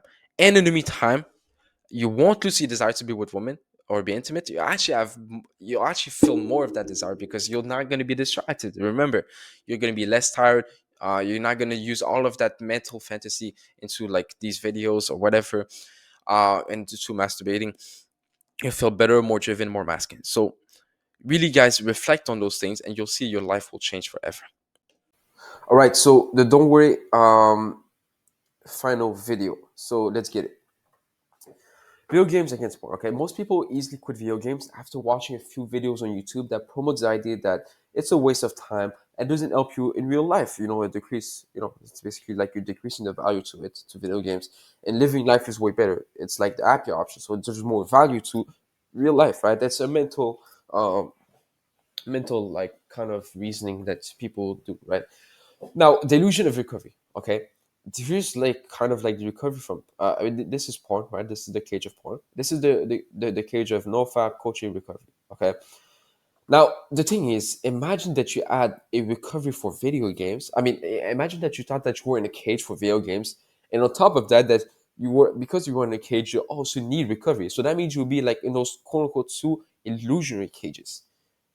Have you ever obviously there is, coaching for video games, but most people either moderate it when they realize that they don't really need it anymore. Some people completely stop and don't even want to go back to it. Some people, still want to play, right?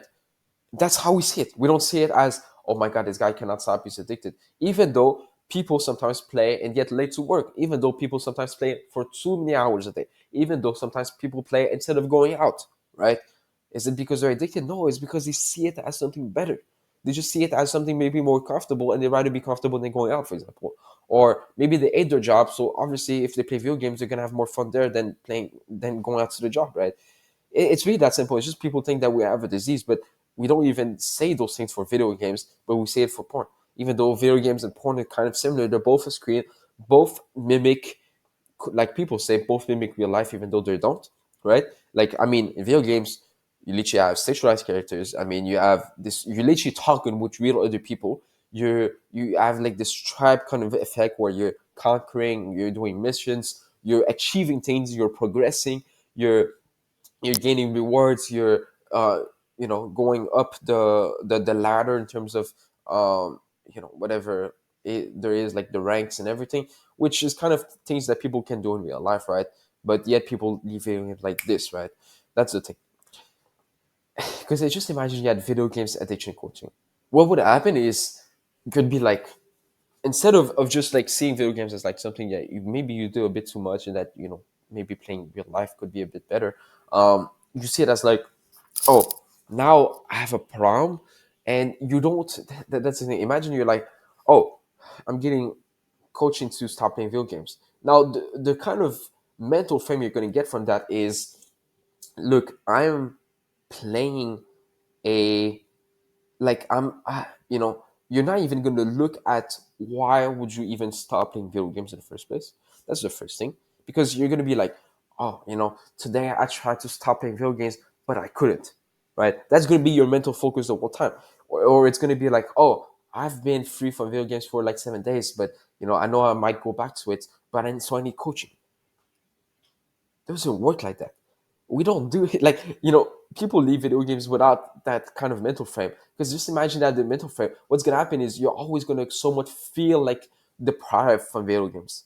Always gonna feel deprived because you never look at why you want to stop playing video games. You never really debunk the value of video games. So obviously it's gonna be very appealing to you. Okay, so that's the thing that happens. Now, delusion of recovery. Okay, you don't need coaching for video games, or you don't think that you're in a trap when you're playing video games, right? And at the end of the day, the answer is you. Okay, when we look at video games, it's kind of having like that growth mindset of like accepting that you're just gonna go live life instead, and that video games is useless. Even if you play, like, it's not gonna help you in any form, and that you could do the same things you're doing in video games when in real life for the most part. It's just having that growth against fixed mindset. I mean, you can see it as like, you go and live life, failures and opportunities to grow. I can learn anything I want. Challenges help me grow. Feedback is constructive. My effort and attitude determine my abilities. I'm inspired by the success of others. I like to try new things. Or you can see it as this, like, failure is the limit of my abilities. I don't like to be challenged. The abilities are unchanging. I can do it or I can't. I'm either good at it or I'm not. My potential is predetermined. When I'm frustrated, I give up. Feedback and criticism are personal. I stick to what I know. Right? You could take both approach. I mean, you could take either of these approach and be like, oh, I'm not never going to leave porn because I watched it once and that's the limit of my abilities. Or I don't like to be challenged. I don't like to do it because I did it in the past, so now it's either I can or I can't, right? Or you can see it as this, as like you can always change. Like you can always change to whatever you want to change. Just like we are talking in the past video. Okay. And whatever happens to you is actually good because you're gonna be able to grow from that. And we're not even talking about PMO here right now. Okay. Here's the process people did with video games. The question if it was worth it. Okay. Consume a bit of information on why it has no value and won't help you with any problems. You consume a bit of information on how living without it is beneficial. You make the choice to stop or drastically decrease it. You went and did things you truly liked instead, gym, project, social life, but you experienced life and you saw what you like, and you always add things that you like in the past that maybe you went back to and you were like, wow, this is amazing, right? You accept and like the fact that your life comes with challenges that you can grow from. Okay, like that's a simple process. It's not even a process of like, oh, are you going to succeed with that process or not? It's just like that's what humans naturally do. Moving on, okay. Why is this? Give me a sec. Okay, moving on. You didn't need to debunk video games for months and years. You need someone to tell you how to stop. You didn't thought you were addicted or needed recovery. You just moved on and lived life.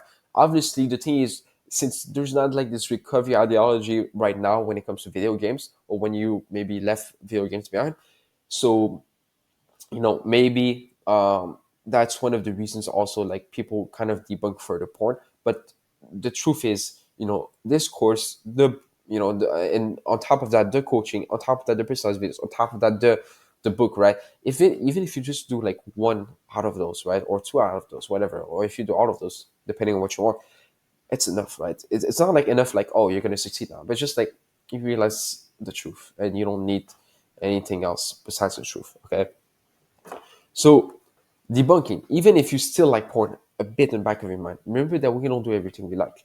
I still like to play video. I mean, I would still like to play video games a bit, right? But if there's like a console in my apartment, I still won't feel like playing because I think it's not worth it anymore, right? And I see living life as a happier option. I'm not forcing my kind of like belief that it's not worth it anymore onto video games, right?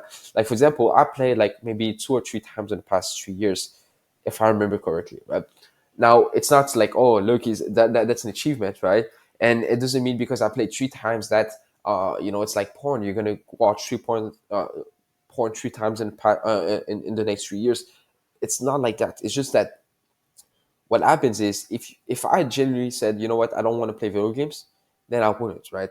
Now I play video games because it was with other people that wanted to play video games with me. So I was like, why not? I reasoned, right? I could have also reasoned and be like, no, I don't want to actually, right? Without shame or guilt, it's just like I don't want to.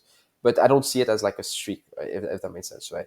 And I'm always in control. Like like I said, I could have just said no. I don't want to play video games because I think it's useless, and I don't want to adopt that identity that play video games, whatever. I could have reasoned it, but I just made the choice. And just like you and I, we can go stop playing video games for the rest of our lives because we know that life has way more to offer, right? And even if video games is in front of us, there was many times that people played video games in front of me, yet I didn't want to play. I didn't want to play.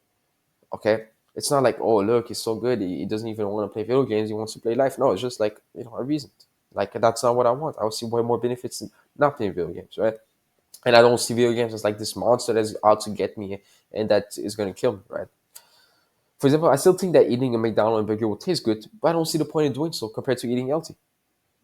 Like literally, right? When I think of an hamburger, I'm like, for McDonald's, I'm like, it's gonna kind of like affect my fertility in the future. It's gonna make me a bit more fat, and it's gonna, obviously these are downsides, but you understand, right? It's gonna, make me less healthy. It's gonna it's not even about being addicted to it. It's just like I don't see the point. Even if I'm bulking and I want to gain weight, I'm like, no, I mean, there's better options out there. I don't need that.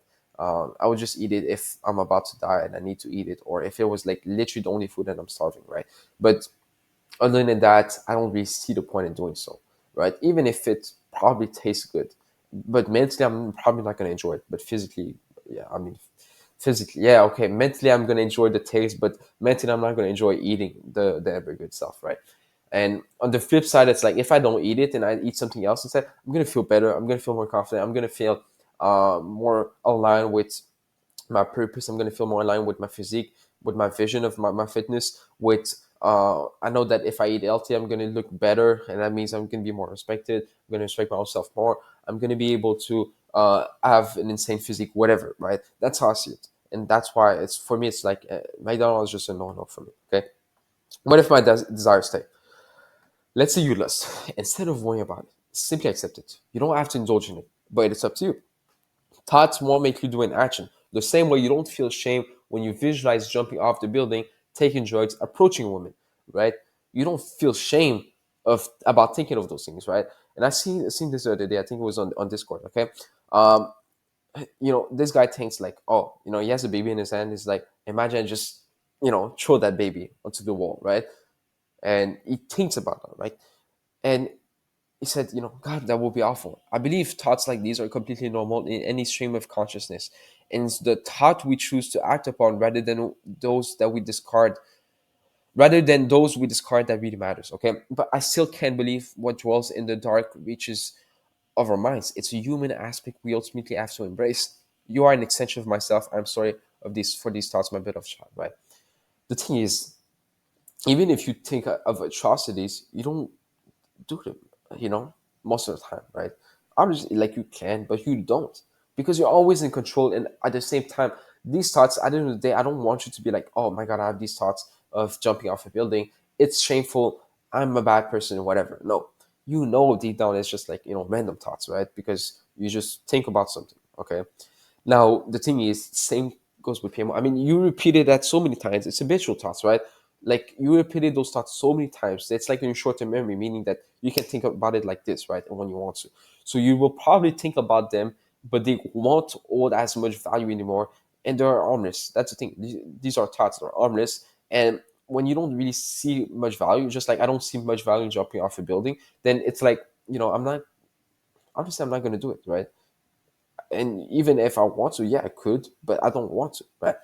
And then with time, they just start disappearing. Many people would never debunk the benefits through videos and still stop, right? I don't know why this, what happened here, but you get my point, okay? For example, I have many students that they just stop forever and they just go and live their lives, right? And some of them, for example, they they don't even want to watch porn anymore from the first day I've coached them, right? Because they kind of I had like a realization that was like, I don't want to. And yeah, okay, and they can think about like when they used to watch porn, they can think about watching porn, but that doesn't mean that they fantasize over it or that they feel like out of control. No, it's just they don't want to, so they just don't want to. I've had many personal friends that just left porn forever because they didn't even consume NoFap content. And I keep on repeating this, but they just said, what, living life closer to God or living life starting a business and putting my time into that is way more better. And I don't even see the point in watching porn anymore. It's boring. It's kind of useless. It's not going to bring me anything. It brings me downsides to my life because I think it's disgusting. Like that's just a simple mental process they made, right? When they decided to quit porn and quit their idea of quitting porn, after a certain period of time, they just came back as if they never watched porn in the first place, right? I mean, they never came back as if they never watched porn in the first place. Sorry, right? I don't know what's happening with grammar here. It's just neuroplasticity. I mean, now it's like it's almost as if you never did it in the first place. Just like many things in life, right? Now, obviously, it's like if you repeat something, then you're gonna be good at doing it again. If you want to do it again, just only if you decide to do it again, right? But it doesn't mean that you're forced to do it again. Okay, neuroplasticity, right? Like these guys that used to watch porn and left and never came back. It's been like 5 years since that happened. Then they just they could watch porn again, but it's gonna feel a bit weird, right? When I used to watch anime, for example, I watched it for like 1 year, right? Anime, the cartoons, like Japanese cartoon, right? And I used to love it back then. I used to love it because, like, for me, the personal meaning attached to it was like, wow, I mean, this character is just like me, and that he's gonna accomplish all of those things. It's gonna be beautiful, right? But then when you take a step back, and I stopped watching for like months.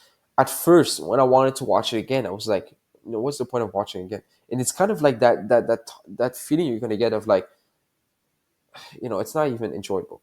But then if you start mentally practicing again of if you start mentally being like, this is actually enjoyable, then yeah, at one point it becomes enjoyable. I could watch it the same way I could not watch it, but and it's just based on my reasoning. Do I want to watch it? Do I want to go and watch anime right now? I could if I'm like, oh, okay, maybe if I watch it, I'm gonna be, I don't know. Let's say I come up with benefits, right? Let's say I'm like, if I watch anime again, I'm gonna be motivated. Or for example, I'm thinking in my head, if I want to make my own anime, then I'm gonna watch anime. That makes sense, right? I'm gonna go watch anime right now, right? Or if I want, and I'm making this decision without shame, obviously, right? Or if I want to watch anime, I could reason that, um, I could be like, actually, if I don't watch anime, I'm gonna be just, having more time, and I'm gonna be able to use my time more productively. I'm gonna be able to instead pursue something else. Maybe I'm gonna go play sports, which is way better for me.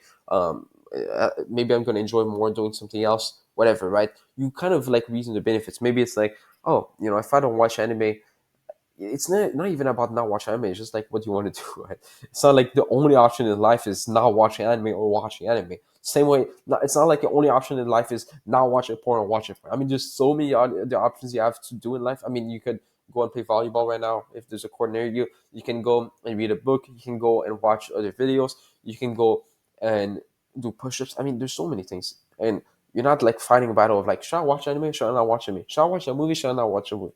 I mean, yeah, you could reason, but it's not like you're losing control in any sense. It's just like what do you want to do, and you can just analyze. Okay, this is going to give you more benefit, or this is going to give you more benefits, right? I'm here today to explain something which is actually a video that I made personally to one of my students, because within our coaching program called the Fortis Method Mentorship, we actually send personalized videos to every single student as much as they want, right? We usually say we just give five, but we usually give as much as they want. So, for example, for one of our students, his struggle with porn and masturbation was basically disappearing, in a sense, like we didn't really have to do much anymore because he was already very knowledgeable, even from the start, because he watched a lot of my videos and he really understood exactly what the mindset and like what was the root cause behind porn and masturbation. And so he wanted to tackle other aspects of his life, right? Now, keep in mind, he's a young individual who is really working on, for example, he wants to build his own coaching business himself. That's one of his plans. I don't know if he's going to execute on that, but also he's trading stocks and apparently he's very successful with it. Obviously, I haven't asked him too much. And so he's like the type of guy that overall does self improvement and wants to achieve big in his life, right? And so I explained to him basically the long term against short term motivation that allowed me to basically just work every single day for hours on end, right? Minimum 10 hours a day. Now, obviously, this is not to say that this is the goal of the video or that this is the end result that every individual should aim for. But I'm just saying that this can be very powerful. And when I say very powerful, also it will create a sense of meaning in your life and a sense of enjoyment for the obstacle, the challenges, the pain in life that will allow you to just like make life meaningful, if that makes sense. Now, obviously, this is not me telling you that you're going to worship your goals. Obviously, not. I'm a man of faith and I will never tell you to do so. So, let me just jump into it. Okay. So, the long term, what is important? We want to have a mix of reasons behind our long term goals that will either make it very painful to not achieve and very pleasurable to achieve. Okay. So, if we're kind of like thinking about what I want to look like in the future, what does my lifestyle look like, right? And what are my dreams, basically? Imagine I achieve them, like what that would look like. Okay. And for example, that might be, let's say that you drive a Lamborghini, let's say something like very cliche, right? You drive a Lamborghini, you're a multimillionaire, you have like six children's, and you have a beautiful wife, and you're living your dream life like on a villa inside in like San Francisco or something, like in California, let's say, right? um, let's just say that this is your goal. Now, obviously, we're going to take other examples, but doing the reason why process, okay? Um, when we do the reason why process, this is something very powerful because usually it takes a lot of like mental energy to do so, especially if you do it alone. Now, if you do it with another individual, so let's say you're a coach yourself, or let's say that you are, someone that is a leader and that, as a team of people, it's better to do this process one on one, right? And if the individual wants to do it himself, he can do it. I did it myself with basically the insights and exercise that my past mentors have given me.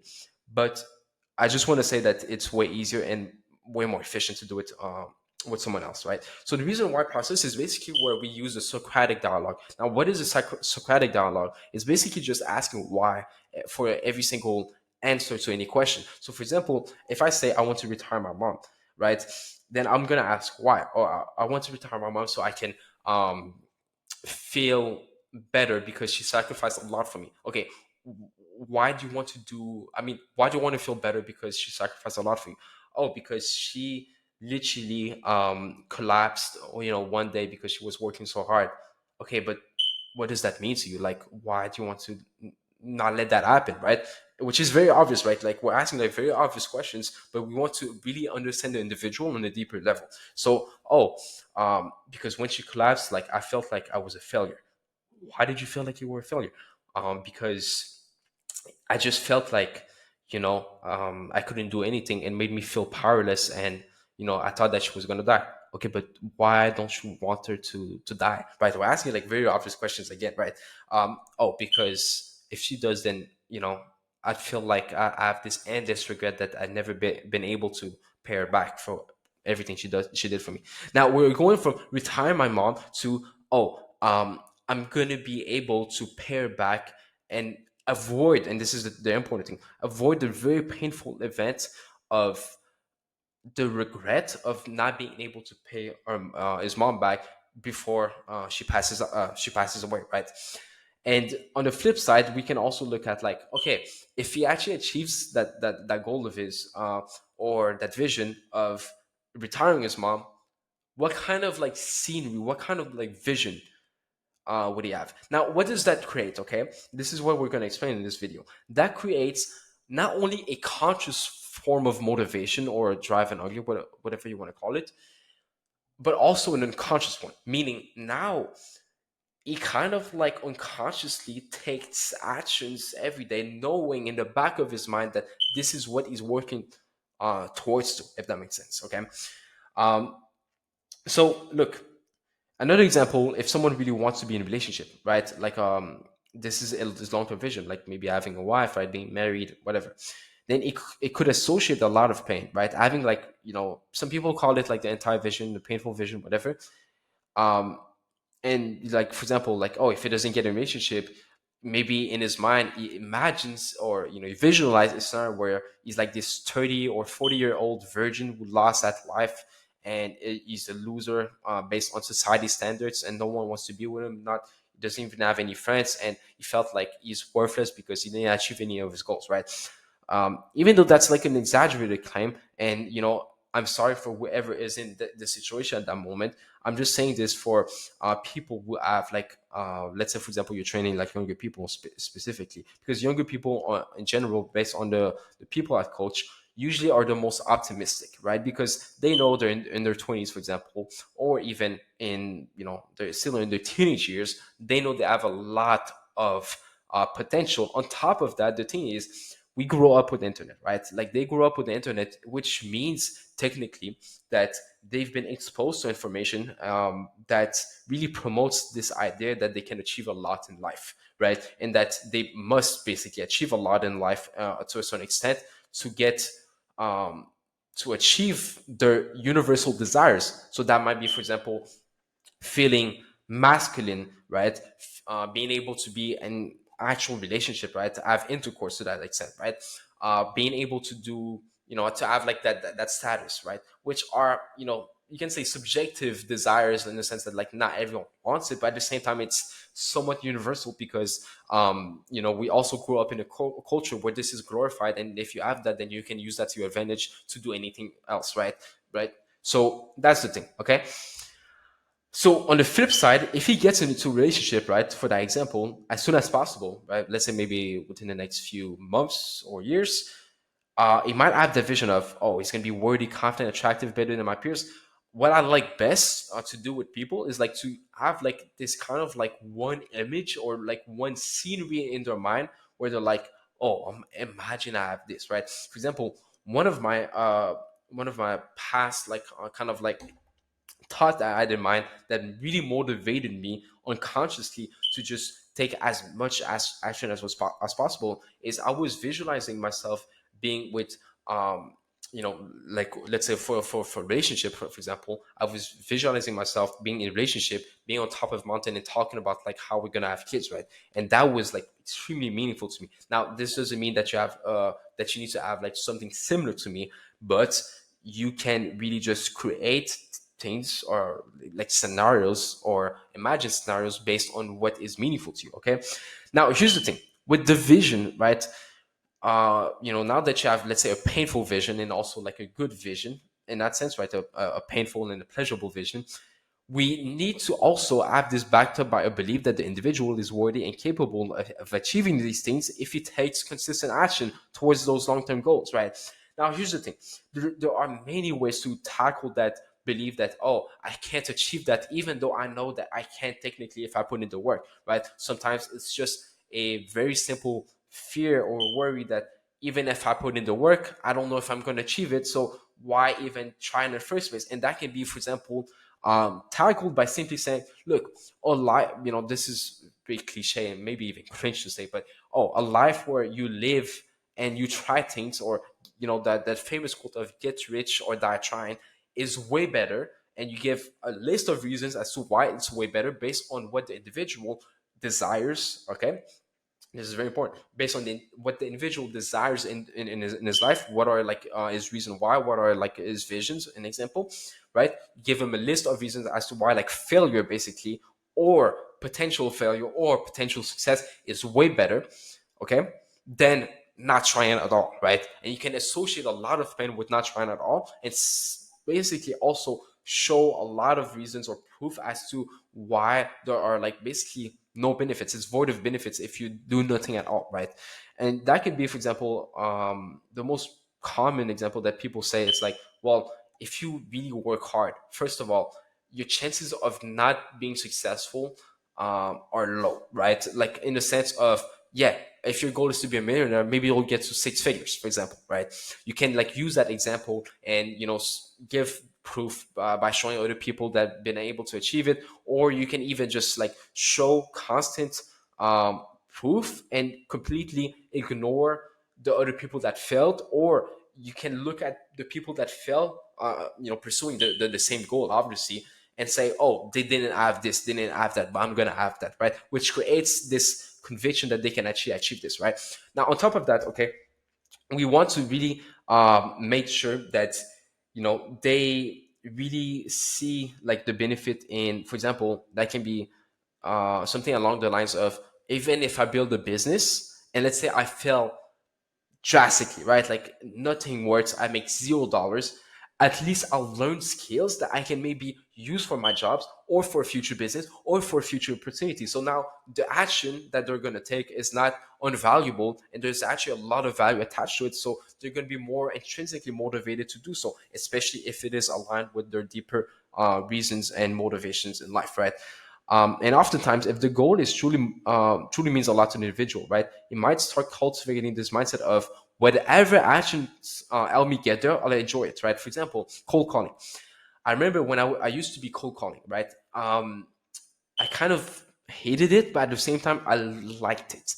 Okay, so I actually applied to a cold calling job that was like a bit more than a year ago, and it was extremely hard. Right, I was cold calling from 5 a.m. It was back in it was actually 1 year ago, like back in March, 2024, and I was waking up at 5 a.m. and I was still working on my coaching business on the side, which was extremely hard and almost impossible to do, but whatever. 5 a.m. I would wake up, okay, and I would go to the gym, and then I would come back, and then I would be literally kind of like feeling some form of worry and stress of working, right? Because I knew I would be cold calling and maybe I wouldn't even be getting the results, but I would literally also get messages, like feedback videos based on my calls that I was taking, like cold calls, because they had like the recording access to the calls, and they were saying, "Oh, if you don't improve yourself within the next few um, days, then we're gonna have to kick you out," because they had like a 1 week probation period, right? And so I was stressed out because at that time I had like problems financially. To be honest, that was like a time where I kind of like did a bunch of mistakes, and I had like basically it was a mess, right? And so I was like working. I was doing 8 hours a day of cold calling, and then 2 to 3 hours of being coached on cold calling from other team members. And on top of that, I would watch videos inside of the course, right, of like the business owners.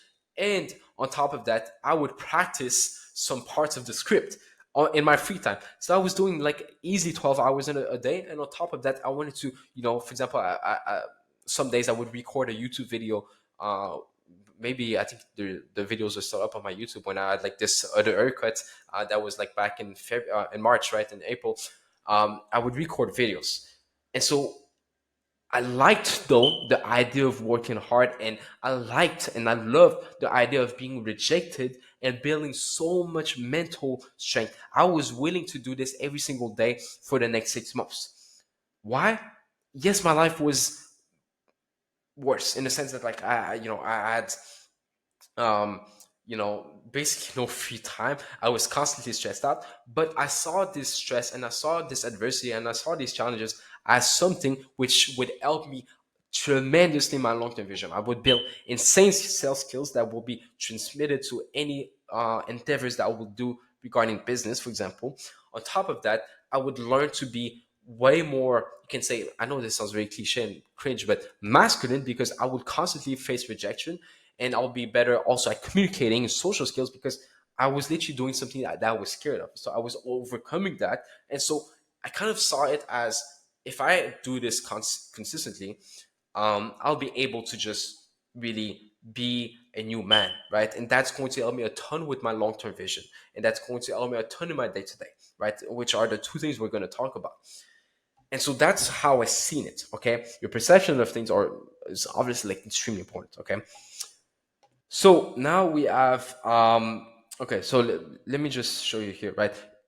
If you associate meaning to those actions, and this is very simple, associating personal meaning based on your long-term and short-term uh, vision, or just like when I say short-term, which we're going to explain, short-term motivation can be defined as you enjoy actually doing the activity, right? For example, if I enjoy playing basketball, well, I'm going to be motivated to play basketball. If I enjoy going to the gym for whatever reason, then I'm going to be motivated to go to the gym. It's really that simple, right? It's not going to be like this mental battle of, oh, I don't want to go, man. Like, this is going to be so hard. I don't want to, I want to lose weight, but this is so hard. I don't even enjoy lifting weights. Instead, you actually enjoy lifting weights because of various reasons, and you enjoy like actually, for example, going to failure and just like pushing yourself and building that physique and feeling progress, right? But whatever. Okay, so for example, the social meaning can be like, oh, if I work a bit harder today, I'll instantly become more masculine, which might help me get to my goal of being in a relationship, right? I know, for example, plenty of people, right, in the sales space or even the business space will love the idea of working like 16 hours a day. And so it's is it because they're more productive? Not necessarily, right? You can easily do 16 hours a day and like 4 hours outside of in those 16 hours you were maybe like very distracted and like you didn't do much. You were just doing like shallow work. It was more like some form of mental masturbation, but whatever. Okay. uh you know what I mean. So look, for example, okay, for the short-term motivation, as we talked about, you enjoy doing the activity. If I enjoy going to the gym, it's better than simply going there because I want to achieve a certain physique, right? Obviously, there are different factors in place that we might need to be aware of, which can influence that. But this is something which, if you can be just explained like very simply of, if I'm intrinsically motivated to do something, I don't do it for exterior um, reasons, right? Meaning, for example, if I go to the gym just because uh, people expect me to go to the gym, or because people tell me to go to the gym because I need to lose weight, then it's like obviously I'm not going to be motivated to go there every day, or like at least like a few times a week consistently. So that's the thing. But if I am like, wow, I mean, lifting weights and just like constantly progressing is so cool. I find some form of pleasure. It doesn't mean like it's like the best thing on earth, but it's like you find some form of meaning and pleasure and happiness in it whilst you do it. Not like after you do it per se, but also whilst you do it. This is very, very strong in the sense of motivation, right? Now, the individual might, for example, start attaching meaning, pleasure, and self growth to going until failure at the gym, right? Like pushing himself, to the limit, despite it being physically hard. It is better to start though with long term motivation, okay? Because here's the thing, okay? Long term motivation allows you to know exactly what you can use to motivate you in the short term. So, if, for example, my vision is I'm gonna have 5 children, and I'm gonna have a beautiful wife, and I'm gonna have a Lamborghini, I'm gonna have a beautiful villa, and this is the typical goals that you hear on the internet. Uh, but if let's say that was the example, well, that's my long-term goal, my long-term motivation. So now I know what action to take, probably short-term. So maybe that's I need to build a physique so I can attract the right woman. Maybe that's I need to become more masculine so that I can be the best father figure. So you're like, okay, what can I do to be more masculine? Oh, well, I need to go to the gym. I need to read books. I need to build a business so I can spend more time with my child because I'm gonna have more money. I need to learn more about my faith, whatever. And so now, here's the thing: you have like these actions that you need to take, and to be honest, it's very easy to just be intrinsically motivated to do them if the long-term goal means a lot to you. But on top of that, you're going as a byproduct to probably start enjoying doing the activity that is required in order to get there.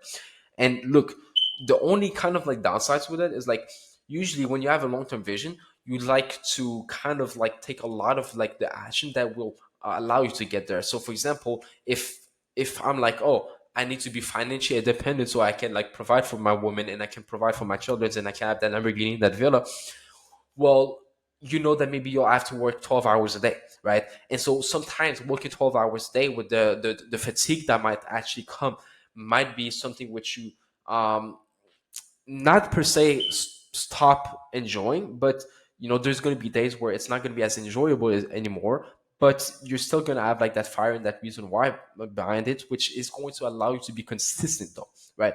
So that's the thing. So don't expect you to just like wake up with like a smile on your face being like, let's get to 12-hour work days, even though you're still going to be intrinsically motivated to do so, okay?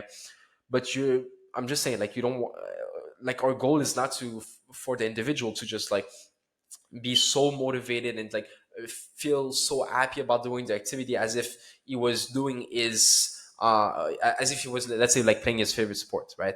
Because here's the thing: any behavior which you repeat consistently every single day, let's say, like at one point you kind of like stop enjoying them as much as you did, as like, for example, the first time that you did it, right? For example, if I am forced, or if I force myself to play basketball every day and practice drills and then practice different exercise, well, at one point I might be getting bored, of doing those things, even though I love playing basketball. So I'm just saying this, right? But at the same time, like I said, your baseline of hunger and drive will allow you to just put in the work, but also start liking to do the work in the long term, in the short term. Okay, so look, short term helps, but it's hard to find a reason to pursue something totally new, and that's the key thing. Totally new, because for most people, it's like, if you're starting a business, for example, or if you have like employees, or if you have like a team members, and you know they need to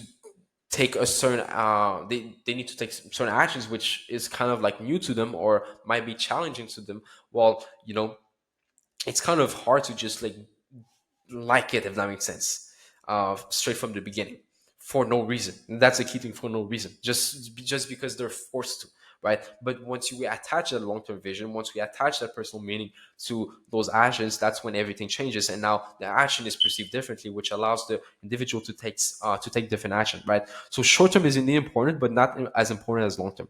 I always think, okay, what is the purpose of being better, right? Just for the sake of feeling good. Like, how does that make sense? If That's the key thing, right? Just to give you guys like a bit of context within the recovery space. I don't like using the recovery space. I use cognitive behavioral education when it comes to helping people quit porn and masturbation. But within that space, a lot of people, especially the ones that have like the knowledge on actually like cognitive behavioral education, oftentimes think that like they just need to feel good in order to pursue behavior every day, right? Like, in the sense of they need to do the behavior and feel good whilst doing it and be so intrinsically motivated, and that the only thing which they are intrinsically motivated to do, they'll do, but they'll completely disregard any other behaviors, even though they know that those other behaviors can be beneficial to them, right? So the key thing here is that most of them, and when I say most of them, it's basically, anyways, like most of society really lacks that long term vision. Not necessarily because they don't have goals and dreams, right? But because they lack clarity most of the times, right? And they also lack that clarity around, like, what if I don't achieve this? What is the worst case scenario? But and also, what if I achieve this? What is the best case scenario?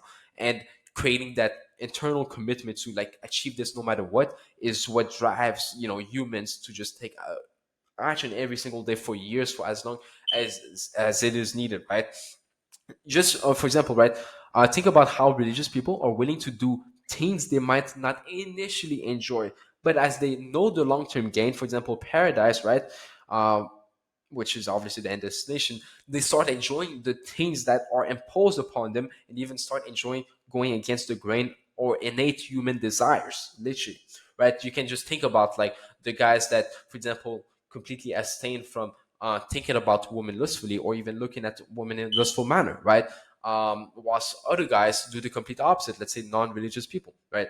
So this is what is really important to understand. Now, obviously, like for religious people, they need to have that conviction. It's not because they're going to be born in religion that they're going to be doing those actions consistently. Obviously not. If they're convinced though, and they really build that that conviction, which kind of like goes back to like here, right? This needs to be backed up by belief that the individual is, well, we replace like worthy and capable with like they know that this is the truth, and if they actually, for example, follow that religion, for example, right? So that's the key thing. Okay, so the conclusion: find a long-term goal first. Second, start consuming information about the benefits value you'll get from taking the actions required to get there, right? So that might mean, for example, while I'm working hard, no, let's say like I want to build a business and I need to work hard, right? And I don't like working hard at the moment. Well, maybe that individual, as unproductive and counterintuitive as it sounds, it might just like start watching YouTube videos about, like, let's say Alex Rosie, or like um, other entrepreneurs who talk about or glorify hard work, to for that matter, and say like how hard work like is attached to like all of these amazing things, and now they kind of like have a different perception around hard work, which allows them to take more actions, right? Which is very that's simple.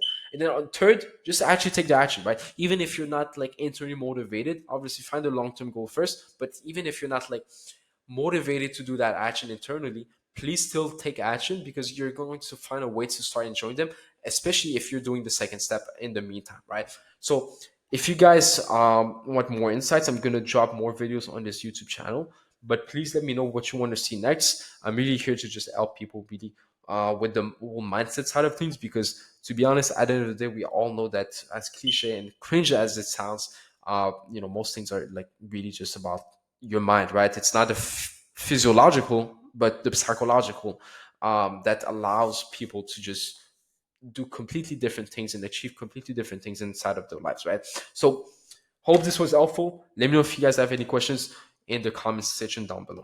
So, guys, building your vision. This is something that genuinely changed my life, and this is something that will change your life if you apply this correctly. Okay, now please, I'm gonna make it simple. Make your vision simple. You don't have to overthink it. You just have to follow whatever I say here. Okay, and if you want feedback on it, you can send your vision to me on WhatsApp, and I'll happily review it. Okay, so here's the benefits of building a vision. First of all, right, it's like you have more of a complete map for life. It's like living your life without a vision is like driving not knowing where your destination is, genuinely. And so what happens, to give you like a quick analogy, is like, imagine you live your life and you just don't know where you're going, and you said, you know what, I'm gonna try to experience my life outside of my current home, meaning the current version of yourself, right, the current lifestyle that you have, and you say, you know what, I'm gonna go somewhere else.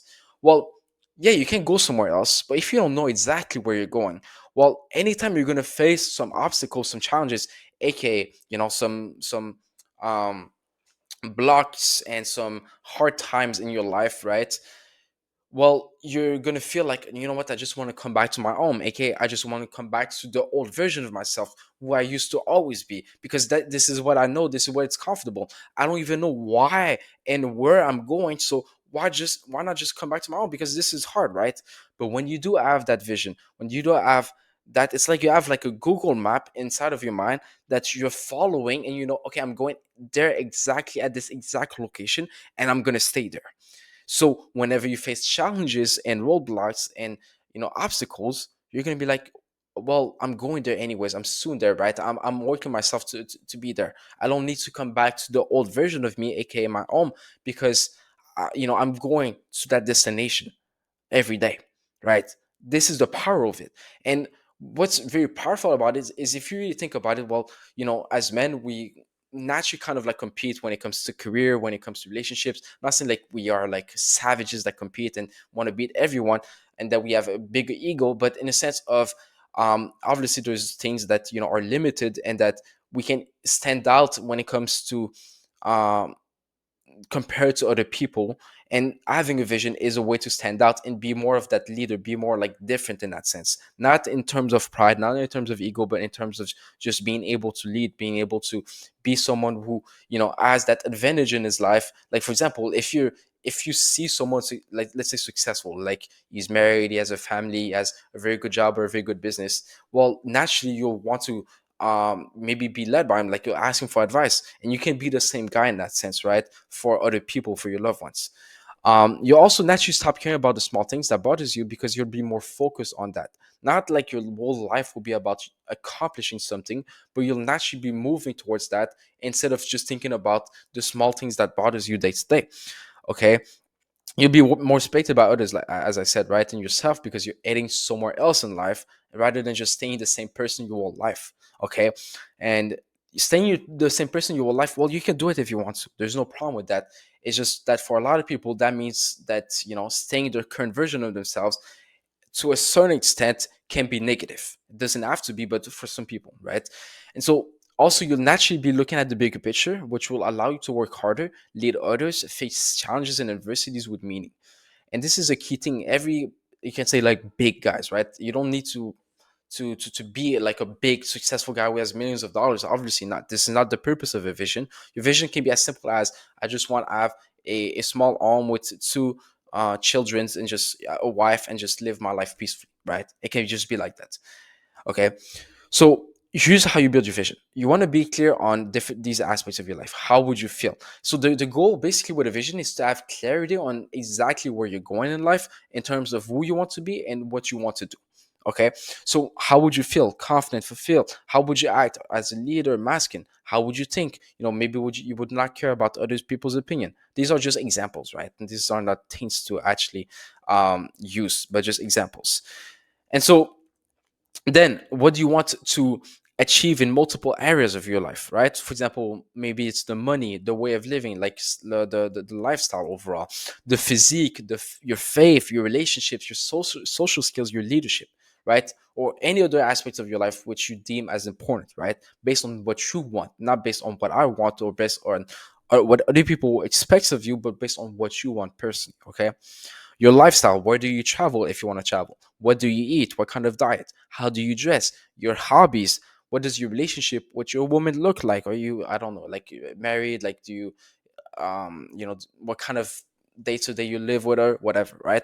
How many kids do you want? How do you teach your kids to be a man or to be a woman? Whatever, right?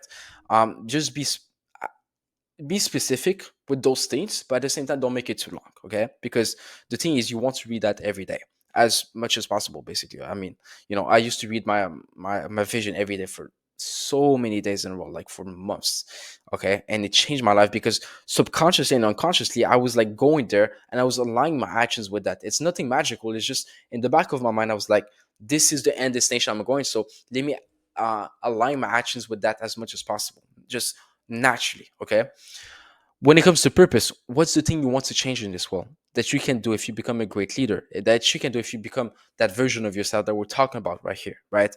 What do you want your family to look like? How many kids? What will you teach them? What kind of lifestyle would you live with them, right? How's it going to look like, right? What would the house that you buy look like? Be specific in the details, okay? Now, here's a few things to consider, okay? When you write this, write it as if you already achieved it or became that kind of person. Meaning, like, for example, you say, oh, instead of saying I want to have a big house and a farm, whatever, you say I have a big house and a farm, because it's just naturally it makes it easier for you to like visualize that and just, you know, fortify it in your mind, if that makes sense, right? Write things you genuinely believe you can accomplish or become, right? um Meaning, like, for example, if you don't think that you can have 20 children's, well, you know, write based on like what you think you can, you know, achieve, right? Be as specific as you can, be honest with what you want, right? um and just make it based on like what you want personally, not what society expects of you, or not what this mentorship is about, right? It doesn't have to be about PMO at all. Okay, this is just life in general. Okay. And read that vision once a day if you can. Um, Now, once a day is easy. It takes 20 to 30 seconds. This is why I'm saying keep it short and concise, okay, but detailed. So here's an example of a vision from another student. If you want to use it, shout out to this was a long time ago with one of my first students who actually done that, and I could tell you, yeah, actually, I've been achieving some of those things uh, that, you know, based on like my chat with him recently. And you know, it's just great to see, because he's basically he left PMO and then he started going into those aspects of his life naturally, which is just beautiful, right? And you can do the same exact thing. Now, there's a process attached to this, which we're going to go over on our one-on-one coaching call. But anyways, I hope this was helpful. Please complete this, take your time. It's not going to take too much time anyway. And if you have any questions, please let me know, and I'll see you soon.